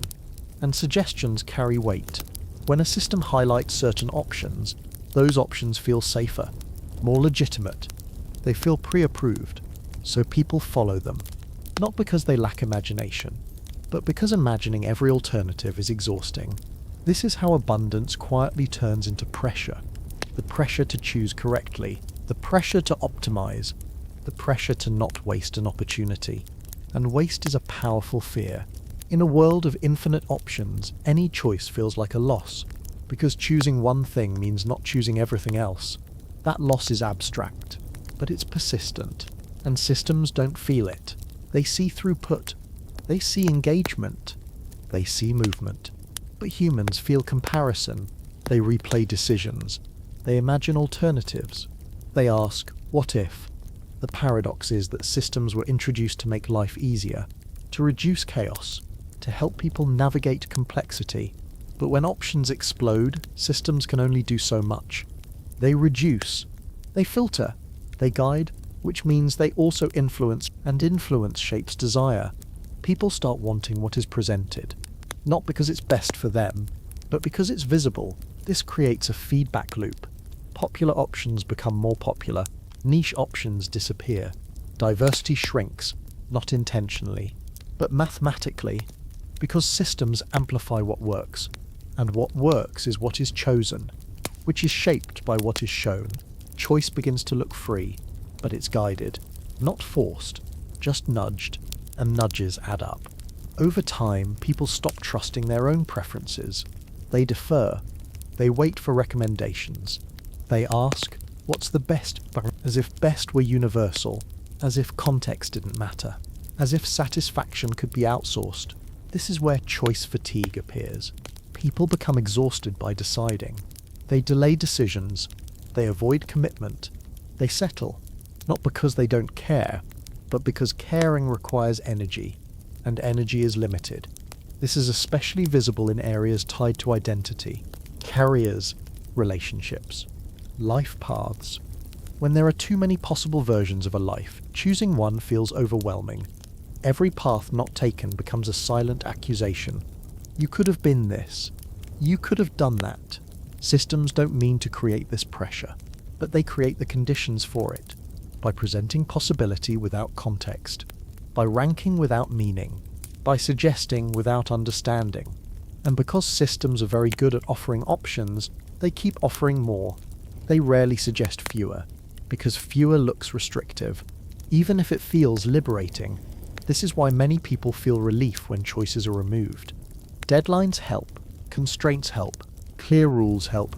Being told this is your path now can feel calming, even if it wasn't your first choice. Because uncertainty is heavy, and certainty, even imperfect certainty, feels lighter. This is something systems understand intuitively. They know that reducing options increases action, which is why stable matching systems limit choice. They freeze preferences. They restrict movement. They say, this is the outcome. And then they stop. Dating apps do the opposite. They keep the pool open. They keep the feed flowing. They keep possibility alive, which feels exciting at first, and exhausting later. Neither approach is inherently wrong. They serve different goals. One aims for stability, the other for engagement. But humans live in between. We want freedom and closure. We want choice and meaning. We want to believe we chose well, and also that we didn't miss something better. This is an impossible request. No system can satisfy it, which means disappointment is unavoidable. The question becomes where that disappointment goes. In stable systems, disappointment is concentrated. You feel it once, then you adapt. In open systems, disappointment is spread out. It lingers, it returns, it whispers. This affects how people relate to their own decisions. When choice is abundant, people become less confident. They second guess. They hesitate to invest, because investment feels risky when alternatives are endless. Why commit when you can browse? Why settle when you can search? But searching has a cost. It delays satisfaction. It increases comparison. It erodes contentment. Systems don't experience this erosion. They see activity, they see engagement, they see success. Humans feel fatigue. This is why more choice doesn't always mean more freedom. Sometimes it means more anxiety, and sometimes the most freeing thing is a boundary, a limit, a decision that ends the search. This doesn't mean people should surrender agency. It means agency functions best within constraints. Unlimited choice is not empowerment. It's noise. Math understands this. Optimization requires boundaries. Constraints define solutions. Without constraints, there is no answer, just endless possibility. And endless possibility is paralyzing. So systems impose limits. They call them features, or recommendations, or rankings. They say, start here. They don't say stop there. But stopping is what humans need. At some point, choosing has to end. Life happens after decisions, not during them. This is the paradox at the heart of modern matching. The more choice we have, the more we need systems to help us choose. The more systems help us choose, the less choice feels like ours. And somewhere in that loop, satisfaction becomes fragile. In the next chapter, we'll confront something uncomfortable. The fact that systems don't care about this tension. They don't feel fatigue. They don't experience regret. They don't mind endless choice, because they don't live with the consequences. They just produce outcomes, and that indifference is not malicious. It's structural, but it matters. Because when the system doesn't care, someone else has to. And often that someone is you. Tired, scrolling, wondering if this is really freedom, or just another kind of work. Quiet work, invisible work, done late at night, while the system waits patiently for the next choice. There is something comforting about the idea that someone is in charge, even more comforting if that someone is calm, rational, and never gets tired. That's part of the appeal of algorithms. They don't panic. They don't get bored. They don't wake up in the middle of the night wondering if they made the wrong decision. They just continue. This sounds reassuring, until you realize they also don't care, not in the human sense. An algorithm doesn't feel relief when things work out. It doesn't feel guilt when they don't. It doesn't experience regret. It has no memory of what could have been. It only knows what is. This indifference is not cruelty. It's design. Algorithms are built to process information and produce outcomes. Caring would only slow them down. And yet, caring is exactly what humans expect when decisions affect their lives. This creates a quiet mismatch. When a system decides something important, people instinctively look for intention. They ask, why did this happen to me? The system has no answer. It didn't happen to you. It happened according to rules, which feels unsatisfying because humans don't experience life as rules. We experience it as stories. We want causes, motives, reasons. Algorithms provide explanations, but explanations are not reasons. An explanation tells you how something happened. A reason tells you why it mattered. Systems are excellent at the first. They are silent about the second. This is where discomfort settles in. When an algorithm makes a decision, it closes a door without acknowledging the loss. It doesn't say, "I'm sorry." It doesn't pause. It doesn't notice the moment when a future disappears. Humans notice, very clearly. This is why algorithmic decisions often feel harsher than human ones. Not because they are worse, but because they lack empathy. A human rejection can include hesitation, context. Even disappointment feels different when it's shared. A system does not share feelings. It just outputs results, which can feel brutal, even when the decision was fair. This is especially true when systems deal with irreversible choices, placements, assignments, selections. Once decided, the system moves on, but the person stays. Living with the outcome, this creates an emotional gap. The system believes its job is done. The human experience is just beginning. The algorithm doesn't check back in. It doesn't wonder how you're doing. It doesn't learn from your disappointment unless that disappointment changes behavior in measurable ways. And many forms of disappointment don't. Quiet regret doesn't produce data. Resignation doesn't generate feedback. Only rebellion does. So systems are very good at detecting failure. They are terrible at noticing harm that doesn't break rules. This is the core problem. Algorithms are designed to care about stability, not about meaning. They want things to keep working. They don't care how it feels, which is fine in technical contexts, less fine when dealing with human lives. But here's the uncomfortable truth. We keep using them anyway. Because caring systems are hard to build, empathy doesn't scale well, judgment is slow, and human decision makers get overwhelmed. So we accept indifference in exchange for efficiency. We trade warmth for consistency. And often we don't realize we've made that trade until much later, when something important has already been decided. Another issue with uncaring systems is how they handle edge cases. Humans notice exceptions. They make allowances. They break rules occasionally. Algorithms don't like exceptions. They complicate things. Exceptions introduce instability, so systems try to absorb them, or ignore them, which means people who don't fit well into categories often suffer, not intentionally, but systematically. If your situation is unusual, the system may not know what to do with you. And when a system doesn't know what to do, it often does nothing, or it applies the closest rule, which can feel unfair, but from the system's perspective, it's consistent. Consistency feels just, even when outcomes aren't. This is why people often describe algorithmic decisions as cold. Not wrong, just cold. The system followed its rules. It didn't notice the human cost. It wasn't designed to, and because it wasn't designed to, that cost doesn't exist in its world. Only outcomes do. This creates a strange emotional dynamic. People feel hurt by something that cannot apologize. They feel angry at something that cannot defend itself. They feel judged by something that did not judge them. The result is frustration without a target, which is exhausting. So people adapt. They lower expectations. They stop hoping for understanding. They stop expecting flexibility. They start thinking in system terms. What does the algorithm want? How do I fit? How do I avoid falling through the cracks? This adaptation is rational, but it changes how people relate to institutions. Trust becomes conditional, not based on fairness, but on predictability. People don't ask, is this system kind? They ask, is it consistent? Because consistency can be navigated. Kindness cannot be relied upon at scale. This is the quiet shift.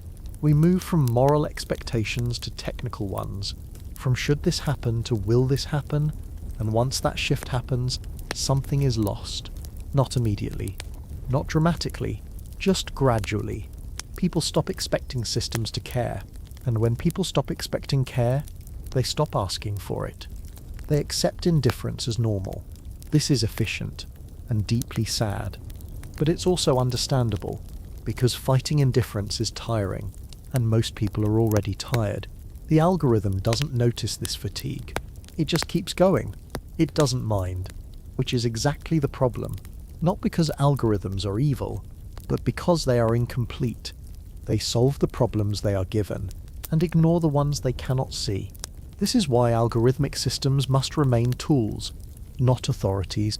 They should assist decisions, not replace responsibility. But the temptation to let them decide fully is strong, because they are calm.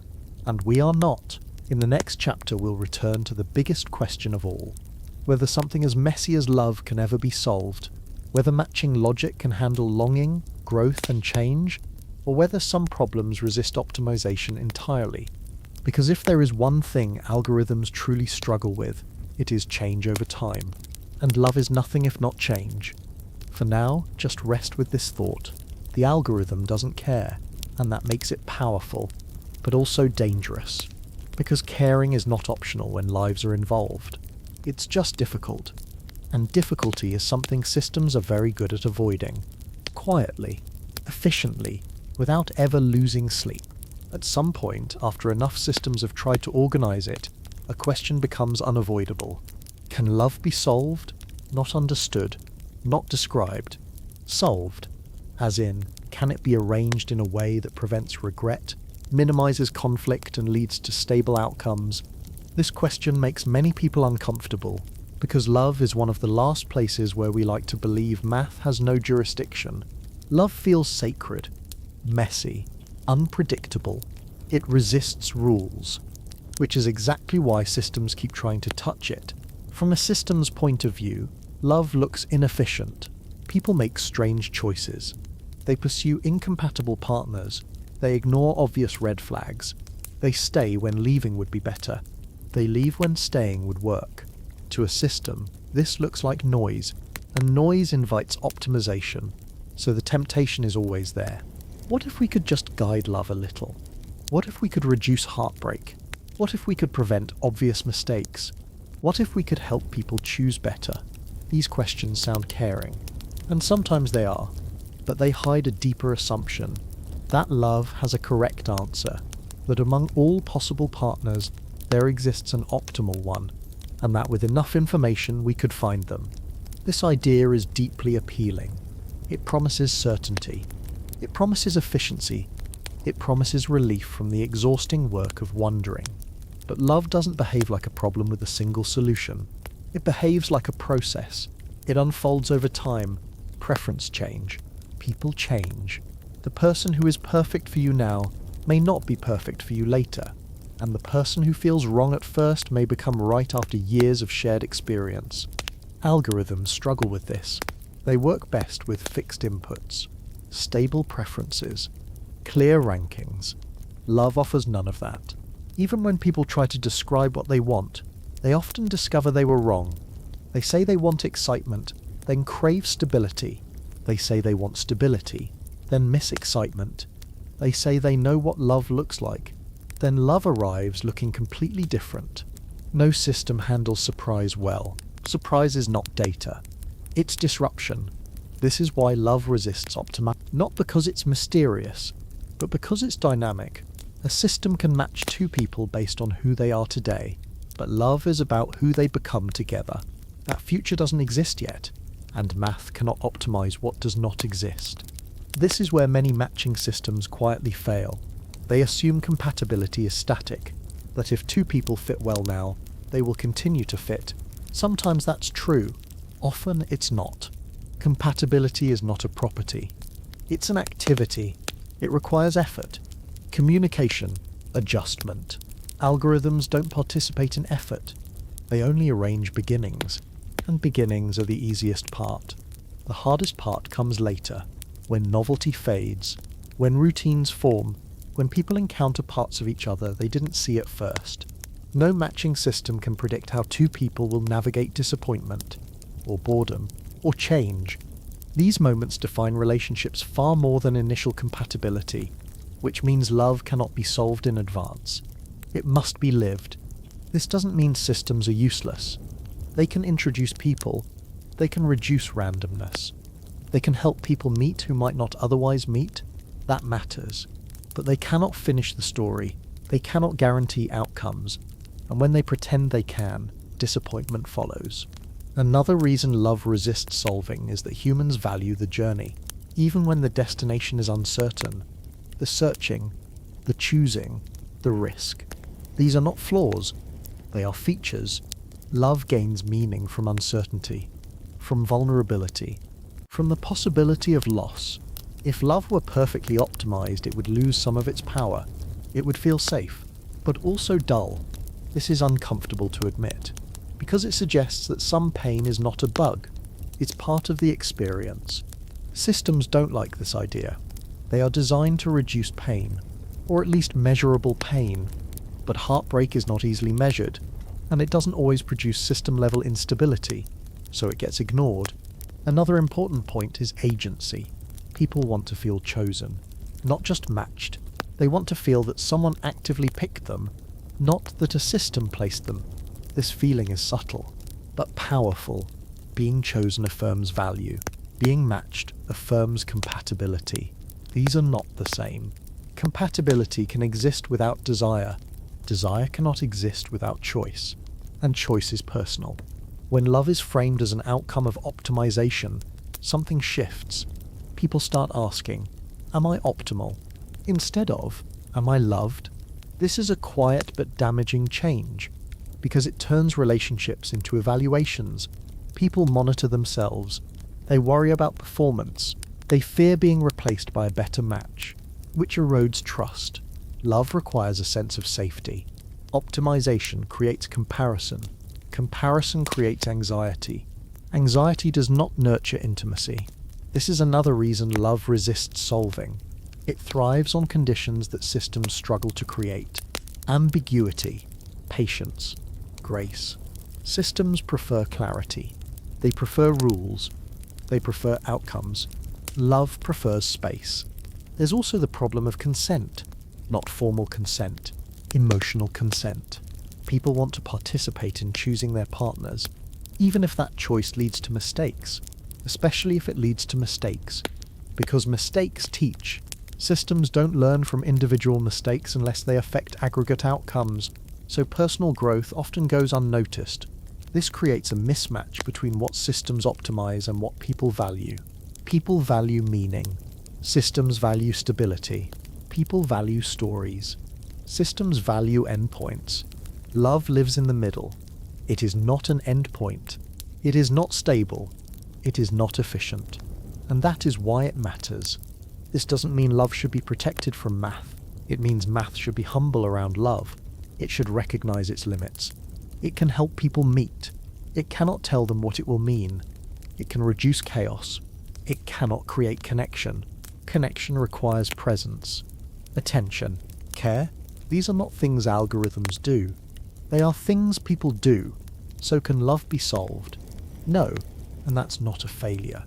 It's a relief, because solving love would remove the very things that make it human. The uncertainty, the risk, the growth, the story. Systems can assist. They can suggest. They can support. But the moment they claim to know the answer, they overstep. Love does not have an answer key. It has experiences. And experiences cannot be optimized without losing something essential. In the next chapter, we'll explore a quieter side of this story. Why many people still find comfort in being chosen by systems. Why surrendering choice can feel soothing.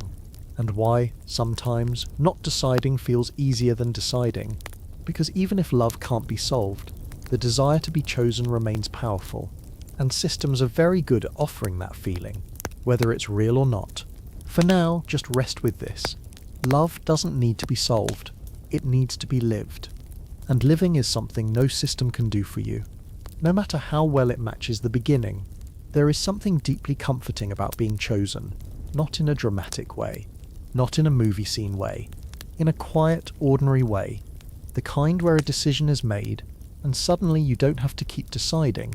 Someone says, this is it. This is where you go. This is who you are with. This is what happens next. And a strange calm settles in. This calm is easy to misunderstand. It can look like passivity, like giving up control, but often it's relief, because choosing is hard. Choosing requires imagining futures, comparing versions of yourself, accepting that whatever you pick will close other doors. Being chosen removes that burden. You didn't decide. The decision arrived, and now you can live inside it. This is why systems that choose for us can feel soothing, even when we criticize them. They end uncertainty. They turn open questions into fixed paths. They say, you don't have to wonder anymore, and wondering is exhausting. Think about moments in life where something important was decided externally. An acceptance letter, a placement result, a schedule handed to you. Even if the outcome wasn't perfect, there was relief. The waiting ended. The uncertainty collapsed into a single reality. That moment of closure is powerful. It allows the mind to rest. Humans crave that rest more than we admit. We talk about freedom, choice, possibility, but living inside endless possibility is tiring. It keeps the brain awake. It demands constant evaluation. What if this isn't right? What if something better appears? What if I regret this later? Being chosen quiets those questions, at least for a while. This is why many people willingly enter systems that reduce choice. Not because they are weak, but because they are tired. Systems offer structure. Structure offers predictability. Predictability offers safety. And safety is not boring when you've had enough uncertainty. This doesn't mean people want to lose agency. It means they want agency to stop shouting. They want it to sit down, to be quiet, to let life happen for a moment. This is especially true in complex environments. Careers, relationships, education. When the stakes are high and information is incomplete, choosing feels like gambling. Being chosen feels like fate. Not destiny, just fate. Something that happened. Something you can accept. This acceptance has a psychological effect. People adapt quickly to outcomes they didn't choose. They find meaning in them. They reinterpret them. They say, maybe this was meant to happen. Not because it was, but because meaning helps, and meaning makes outcomes livable. Systems unintentionally take advantage of this. When a system assigns you somewhere, it creates a narrative opportunity. You didn't fail. You weren't rejected. You were placed. This language matters. Placement feels neutral. Rejection feels personal. Being chosen by a system feels different than being chosen by a person. A person choosing you affirms your value. A system choosing you affirms your fit. Fit is quieter than love, but it's stable. And stability feels good when everything else feels uncertain. This is why many people prefer systems that choose. They don't want to be evaluated emotionally. They want to be processed. That sounds cold, but it removes judgment. Judgment is heavy. Processing is impersonal.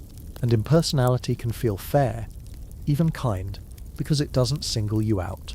It treats you like everyone else. There's also another layer to this comfort. Responsibility. When you choose, you own the outcome. If it goes wrong, you blame yourself. When you are chosen, responsibility is shared or externalized. If things don't work out, you can say, "This is where I was placed." This doesn't remove pain, but it softens self-blame. And self-blame is one of the hardest emotions to carry. Systems quietly absorb some of that weight. They don't take responsibility, but they diffuse it, which makes life feel more manageable. This is why people often feel conflicted about algorithmic decisions. They criticize them intellectually, but emotionally, they lean on them. Because being chosen by a system can feel safer than choosing poorly yourself, even when the system is imperfect. Even when it feels cold. This comfort becomes especially visible when people are overwhelmed, when life feels too complex, when the cost of choosing wrong feels unbearable. In those moments, surrendering choice feels like care, not control. This is not a flaw. It's a human response to cognitive load. Decision fatigue is real. And modern life produces a lot of it. Systems step in and say, "We'll handle this part." And many people say thank you, quietly, even if they complain later. There is, however, a subtle risk here. The comfort of being chosen can become dependence. If people rely too heavily on systems to decide for them, they may lose confidence in their own judgment. They may stop trusting their preferences. They may start waiting for permission. This happens slowly, almost invisibly. First you accept help, then you expect it. Then you hesitate without it. This is not because people become incapable. It's because systems become familiar. Familiar structures feel safer than uncertain freedom. And once something feels safe, stepping outside it feels risky. This is where balance matters. Being chosen can be comforting, but choosing is how people grow. Mistakes teach. Regret shapes understanding. Avoiding all wrong choices also avoids learning. Systems are not designed to teach individuals, they are designed to function, which means they may protect people from certain kinds of pain and also from certain kinds of growth. This is the trade-off: comfort versus agency, stability versus exploration. Neither is inherently better, but leaning too far in either direction creates problems. A life with no structure is chaotic. A life with no choice is empty. The challenge is knowing when to accept being chosen and when to insist on choosing. Systems can help with this, but they cannot decide it for you. Ironically, the comfort of being chosen works best when you know you could have chosen differently, when choice is still available in principle, even if you didn't use it. That knowledge preserves agency. It keeps you from feeling trapped. This is why forced assignments feel very different from accepted placements. Consent matters. Even quiet consent. This is also why transparency matters. When people understand how systems work, they can accept outcomes more peacefully, not because they love them, but because they feel involved. They feel respected, even if they were not personally consulted. Being chosen without explanation feels arbitrary. Being chosen by a process you understand feels legitimate. Legitimacy is calming. It allows acceptance without resentment. This is one of the reasons stable matching systems emphasize fairness and transparency, not kindness. Fairness. Because fairness is easier to accept than kindness you didn't receive. In the end, the comfort of being chosen is not about giving up. It's about rest, about letting go of constant evaluation, about trusting that, for now, this is enough. And for many people, that is not weakness. It's survival. In the next chapter, we'll zoom out, away from individual experiences, and look at the bigger picture, the world quietly running in the background, full of systems matching, sorting, assigning, all at once, all the time, often unnoticed, often unquestioned, and always active. Because once matching logic exists, it rarely stops. It just keeps working, even while you sleep, especially while you sleep. Most of the time, the world feels still. You wake up, you move through your day, you go to bed. Things seem solid, fixed, but underneath that surface, something is always moving. Quietly, systems are running.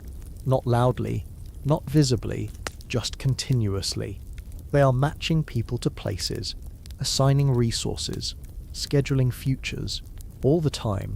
While you're asleep, decisions are being finalized, applications processed, lists compared, preferences aligned. Somewhere a system is deciding who will be offered a position tomorrow. Somewhere else, another system is determining who will not. These decisions don't arrive with announcements. They arrive as emails, as notifications, as small changes in what appears possible. This is the strange thing about modern life. Many of the most important decisions are made when no one is watching. Not in secret, just quietly.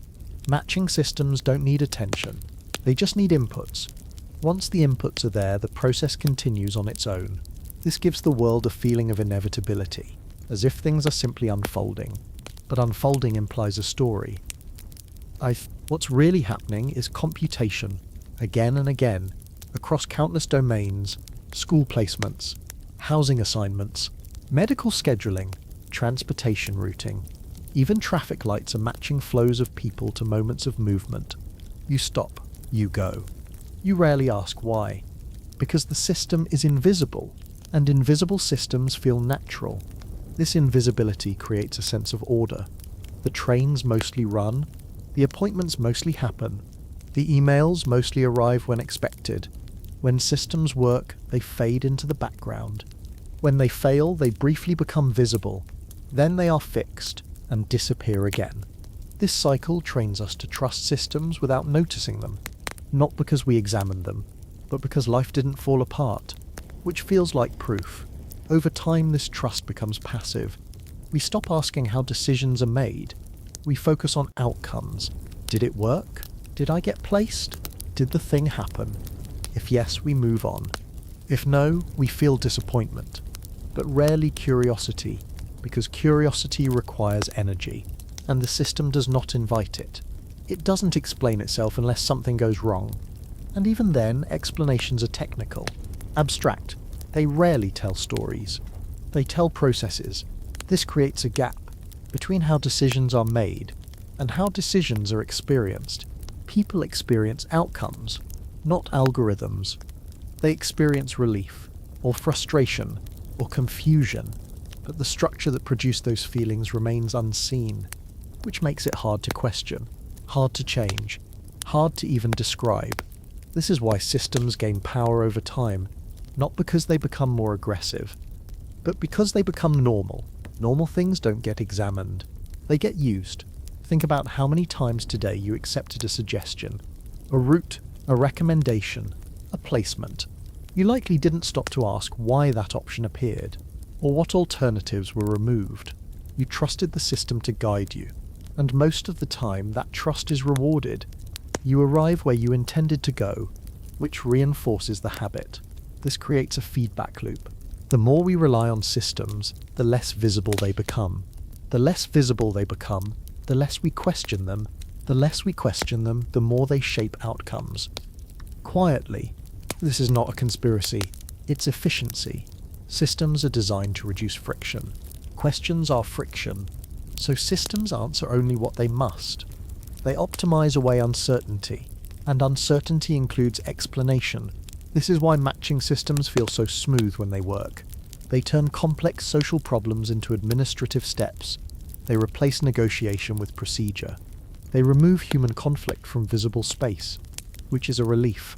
Human conflict is exhausting, but conflict is also how values surface. When conflict disappears, values become implicit. They hide inside rules, inside weights, inside thresholds, and once hidden, they stop being debated. They just operate. This is how the world quietly runs in the background, not through grand decisions, but through countless small ones, each insignificant on its own, together decisive. A student placed here instead of there, a candidate selected instead of another, a schedule arranged one way rather than another. Each choice nudges lives, not dramatically, just enough. This is the power of accumulation. Systems don't need to be dramatic, they just need to be consistent. Consistency compounds. Over time, patterns emerge. Certain groups end up in certain places. Certain paths become more common. Certain outcomes feel normal, others fade. This is not always intentional. Often it's invisible even to the designers, but the effect is real, and it shapes society. Because when outcomes repeat, they start to feel justified. People say, this is just how it is. They confuse frequency with fairness. This is one of the most dangerous illusions systems create, not because systems are malicious, but because repetition feels natural, and natural feels right. Once something feels right, it stops being questioned. And once it stops being questioned, it becomes difficult to change. This is how matching systems quietly influence culture. They don't dictate values, they reinforce them. They take what already exists and amplify it. Preferences go in, outcomes come out. But preferences are shaped by history, by opportunity, by visibility, which means systems often preserve the past while pretending to manage the present. Again, not intentionally, but structurally. This is why examining systems matters. Not to reject them, but to understand their momentum. Because once a system is in place, it doesn't just respond, it continues. It keeps matching. Even if the world around it changes, even if the assumptions it was built on no longer hold, this creates friction, sometimes subtle, sometimes severe. People sense something is off, but they can't name it. Because the system feels invisible, so dissatisfaction floats. It doesn't land anywhere. This is why conversations about algorithms often feel abstract. They talk about fairness, about bias, about transparency, but the lived experience is quieter. It's a feeling of being nudged, of being guided, of being sorted without being asked, which can feel comforting, or unsettling, or both. At the same time, the world running in the background is not a single system, it's many, layered, overlapping, interacting. One system's output becomes another's input. A placement affects a career affects a location affects relationships, and suddenly a matching decision made years ago echoes into the present. This is why systems feel powerful. They create trajectories, not destinies, but paths that are easier to stay on than to leave. Once you're on a path, momentum builds. Leaving requires effort. Effort requires awareness. And awareness requires noticing the system, which is hard, because the system is quiet. It doesn't announce itself. It just runs. The most remarkable thing is how quickly humans adapt. We normalize outcomes. We build narratives. We say, this is where I belong. Or, this is how things turned out. Not because it was inevitable, but because accepting reality is easier than fighting it. This adaptability is a strength, but it also makes systems harder to see, because once we adapt, the system feels like life, not a mechanism, life. And life doesn't get questioned easily. This is not a call to dismantle systems. That would be unrealistic and exhausting. It's an invitation to notice them, to remember that the background is active, that decisions are being made even when you're not paying attention. That stability has a structure, and that structure reflects choices, human choices, some made long ago, some made quietly, some made for reasons that no longer apply. Noticing doesn't mean resisting, it means understanding. Understanding creates space, space for reflection, space for adjustment, space for deciding when to accept being matched, and when to step outside the system and choose differently. The world will continue running in the background. It has to. Too much is happening to manage manually, but awareness changes the relationship. It turns inevitability back into design, and design can be questioned, revised, improved. For now, though, the systems are still running, matching, sorting, assigning calmly, patiently, without asking how you feel about it. And you don't need to stop them tonight. You can just notice them, and then, slowly, let your thoughts drift. Because even if the world is busy deciding things in the background, you are allowed to rest. Even while the systems stay awake, especially while they stay awake. In the next chapter, we'll come back to you, to the one thing systems can't fully control, the part of you that still chooses, even inside all these structures, the part that remains human, probably, at least for now. After all of this, it's reasonable to feel a little unsettled. We've talked about systems, about matching, about algorithms quietly shaping outcomes. It can start to feel like everything is decided elsewhere, like life is a series of assignments handed down by invisible processes, which leads to a dangerous thought. If systems decide so much, what's left of you? This is where it helps to slow down again. Because despite everything we've talked about, something important remains true. You're still you. Probably. Systems influence. They constrain. They guide. But they don't fully replace human experience. Not yet. Even the most structured system only decides beginnings. It decides where you start. Not how you live once you're there. Two people can be placed in the same role, the same city, the same situation, and live completely different lives. Because systems don't control interpretation, they don't control meaning, they don't control how you respond. They assign, you experience. That difference matters. A lot. Think about any assignment you've ever received. A job, a class, a placement. The system decided where you landed, but it didn't decide how you felt about it. It didn't decide what you learned, who you connected with, what you became. Those things emerged from interaction, from chance, from choice, quiet, everyday choice, the kind systems don't see. This is the space where you still exist, not outside systems, but inside them. Systems create structure, humans create stories, and stories are powerful. They shape identity, they give meaning to outcomes that might otherwise feel arbitrary. This is why people reinterpret their past constantly. They take decisions that felt imposed at the time and turn them into turning points. They say, that's where I found myself. That's where things changed. Not because the system intended it, but because humans need coherence. We don't just accept outcomes, we narrate them. And narration is not something algorithms do well. They can summarize, they can label, they can predict, but they cannot feel the weight of a moment. They cannot understand why something mattered, That understanding comes later, often much later.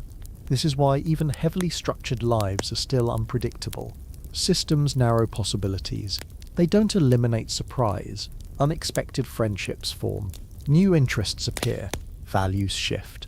People change direction in ways no matching algorithm anticipated.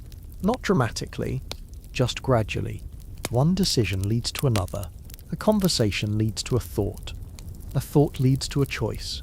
These are small movements, but they accumulate, and systems rarely notice them until they become outcomes, which is too late to control. This is the quiet resistance of being human. Not rebellion, but drift. Drift away from predicted paths. Away from optimized expectations. Away from what was supposed to happen. This drift doesn't break systems. It just escapes them, which is why systems are always slightly outdated. They work with snapshots, with assumptions frozen in time. Humans live in motion. Even when they feel stuck, they are always becoming something slightly different. This is why no system ever feels complete, no matter how advanced. There is always leakage, always behavior it didn't predict, always meaning it didn't account for. That leakage is not an error, it's life. So when it feels like systems are deciding everything, it's worth remembering this. They decide structures, not souls. They handle volume, not depth. They manage complexity, not meaning. You still wake up in the morning and decide how to treat people. You still decide what you care about. You still decide how much effort to give, how kind to be, how curious. Those decisions don't show up in preference lists. They don't appear in rankings, but they shape your life more than any placement ever could. Even refusal is still a choice. Even disengagement is an action. Systems can make it easier or harder to act. They cannot act for you. This is where responsibility quietly returns. Not in a heavy way, in a gentle one. You are not fully free. But you are not fully determined either. You live in the space between. That space is uncomfortable, but it's also where agency lives. Agency doesn't mean unlimited choice. It means meaningful response, responding to what happens, not controlling everything in advance. This is something systems cannot do. They anticipate, they predict, they optimize. They don't respond emotionally. They don't grow. Humans do. This doesn't mean systems are unimportant. They matter. They shape opportunity. They influence paths. Ignoring them would be naive, but treating them as destiny would be a mistake. They are part of the environment. Like weather, you don't choose the weather, but you choose how to dress, how to move, whether to go outside. Those choices still matter, a lot. The danger is not that systems exist, it's that people forget they exist, or believe they are final. When outcomes feel final, people stop imagining alternatives, they stop exploring. They settle too early, not because they want to, but because the system suggested this is it, and suggestion feels authoritative. This is where remembering your own agency matters most. Not to fight systems, but to avoid shrinking inside them. You can accept a placement without letting it define you. You can accept a match without believing it's the only one possible. You can accept structure without surrendering meaning. This is a skill, not an instinct, and it takes practice. Systems reward predictability. Humans thrive on growth. Balancing those two is ongoing work. Quiet work, not dramatic. You won't notice it happening. But it's there, in how you reinterpret your life, in how you talk about your past, in how you imagine your future. These things remain yours, even when systems influence the starting conditions. So yes, math decides a lot, more than most people realize. It decides who meets whom, who gets placed where, who gets considered, who gets filtered out. That matters, but it does not decide what you become after. It does not decide how deeply you care, how honestly you connect, how meaningfully you live inside the structures you're given. That part is still open, still uncertain, still human, which is both frightening and comforting. Frightening because uncertainty remains. Comforting because it means you're not done. No system has finished your story, even if it tried. This is why, despite all the optimization, all the matching, all the quiet decisions running in the background, life still feels unpredictable, still surprising, still frustrating, still meaningful. If systems truly controlled everything, life would feel smoother, cleaner.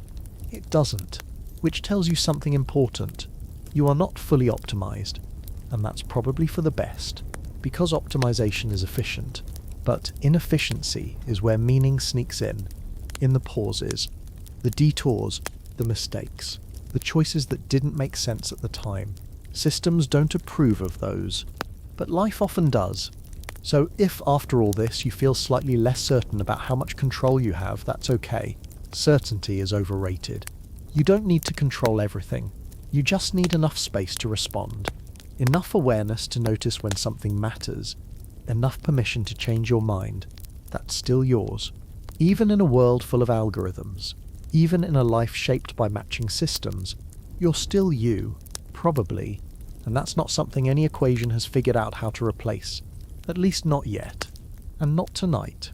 In the final chapter, we'll let everything slow down. No more systems. No more analysis. Just a gentle ending. A place to rest. Because whatever the algorithms are doing right now, you don't need to follow them there. You can just be here and let the day quietly end. By now, things should feel a little slower, not solved, not wrapped up neatly, just quieter. That's usually how good nights end. Not with answers, with less urgency. We've talked about systems that decide things quietly, about math that matches, sorts and assigns, about how much of life feels chosen, and how much feels decided. If you're still awake, that's fine. If you're drifting, that's even better. Nothing important is coming next. No conclusions you need to remember. No lessons you need to carry into tomorrow. Just a gentle ending. Because endings don't need to be optimized. They just need to arrive. Somewhere right now, a system is still running. Lists are being compared. Preferences are being processed. Outcomes are being finalized. That's okay. It doesn't require your attention. It never really did. You've already done enough choosing for today. Enough thinking. Enough noticing. The world can keep deciding things without you for a while. It's very good at that. You don't need to supervise it. You don't need to understand it perfectly. You don't need to stay alert. Whatever is meant to be processed tonight will be processed. Whatever is meant to wait will wait. Nothing important requires your immediate input. And if something does, it will find you later. Right now, you are allowed to be unavailable. There's something comforting about that. Being temporarily unassignable, not ranked, not matched, not evaluated, just present, or half present, or not present at all. Sleep is the one place where systems lose their grip, not because they stop working, but because you stop participating. You don't swipe in your sleep. You don't rank preferences. You don't optimize outcomes. You don't compare alternatives. You just rest. And rest is not a failure. It's maintenance. Even systems require downtime. They update. They reset. They pause. Humans are no different. You don't need to earn rest. You don't need to justify it. You don't need to be efficient about it. Rest doesn't care about productivity. It doesn't track progress. It just happens. Slowly. Quietly. If thoughts are still drifting through your mind, that's normal. You don't need to stop them. You don't need to follow them either. Let them pass like background noise, like systems running somewhere else. They can keep going. You don't have to. If you think about decisions you didn't make, paths you didn't take, outcomes you didn't get, that's okay. Those thoughts tend to visit at night. They're not asking for answers. They're just passing through. You don't need to solve them. They don't need closure right now. They can wait until tomorrow, or next week, or never. Some questions don't need answers to lose their power. They lose it on their own. When attention drifts, when the body relaxes, when the mind stops trying to control outcomes, there is no algorithm for falling asleep. If there were, it wouldn't work. Sleep arrives when effort leaves. So don't try. Just allow. Allow your breathing to slow. Allow your muscles to release. Allow the day to fade. You don't need to replay conversations. You don't need to prepare for tomorrow. Tomorrow will arrive whether you plan for it or not. It always does, and whatever systems are waiting for you tomorrow will still be there. They are patient. You don't need to be. There is a quiet kindness in letting go, not permanently, just for the night. You can pick everything back up later. Nothing will be lost. Right now it's enough to be here, or nearly here, or drifting somewhere in between. You've already listened long enough. You've already stayed attentive longer than required. If your mind starts to wander, let it. If your thoughts become blurry, that's fine. If words start to lose their meaning, even better. That's usually a sign that sleep is close. You don't need to remember anything from this. Not the systems, not the ideas, not the stories. They don't need to come with you. They can stay behind. Sleep doesn't require understanding. It doesn't reward insight. It doesn't care how much you've learned. It only cares that you stop trying. Somewhere, quietly, an algorithm is very proud of itself. It matched things. It sorted things. It completed its task. It believes it did a good job. You don't need to agree. You don't need to disagree either. You can let it have its moment. And then ignore it completely. Because right now, none of that matters. Not the matching. Not the decisions. Not the outcomes. Just the slow, ordinary act of letting the day end. If you're still listening, that's okay. If you're already asleep, even better. Either way, there's nothing else you need to do. No next step. No follow-up. No choice to make. Just rest. Let the systems run. Let the world sort itself out. You don't need to help. You've done enough. Good night.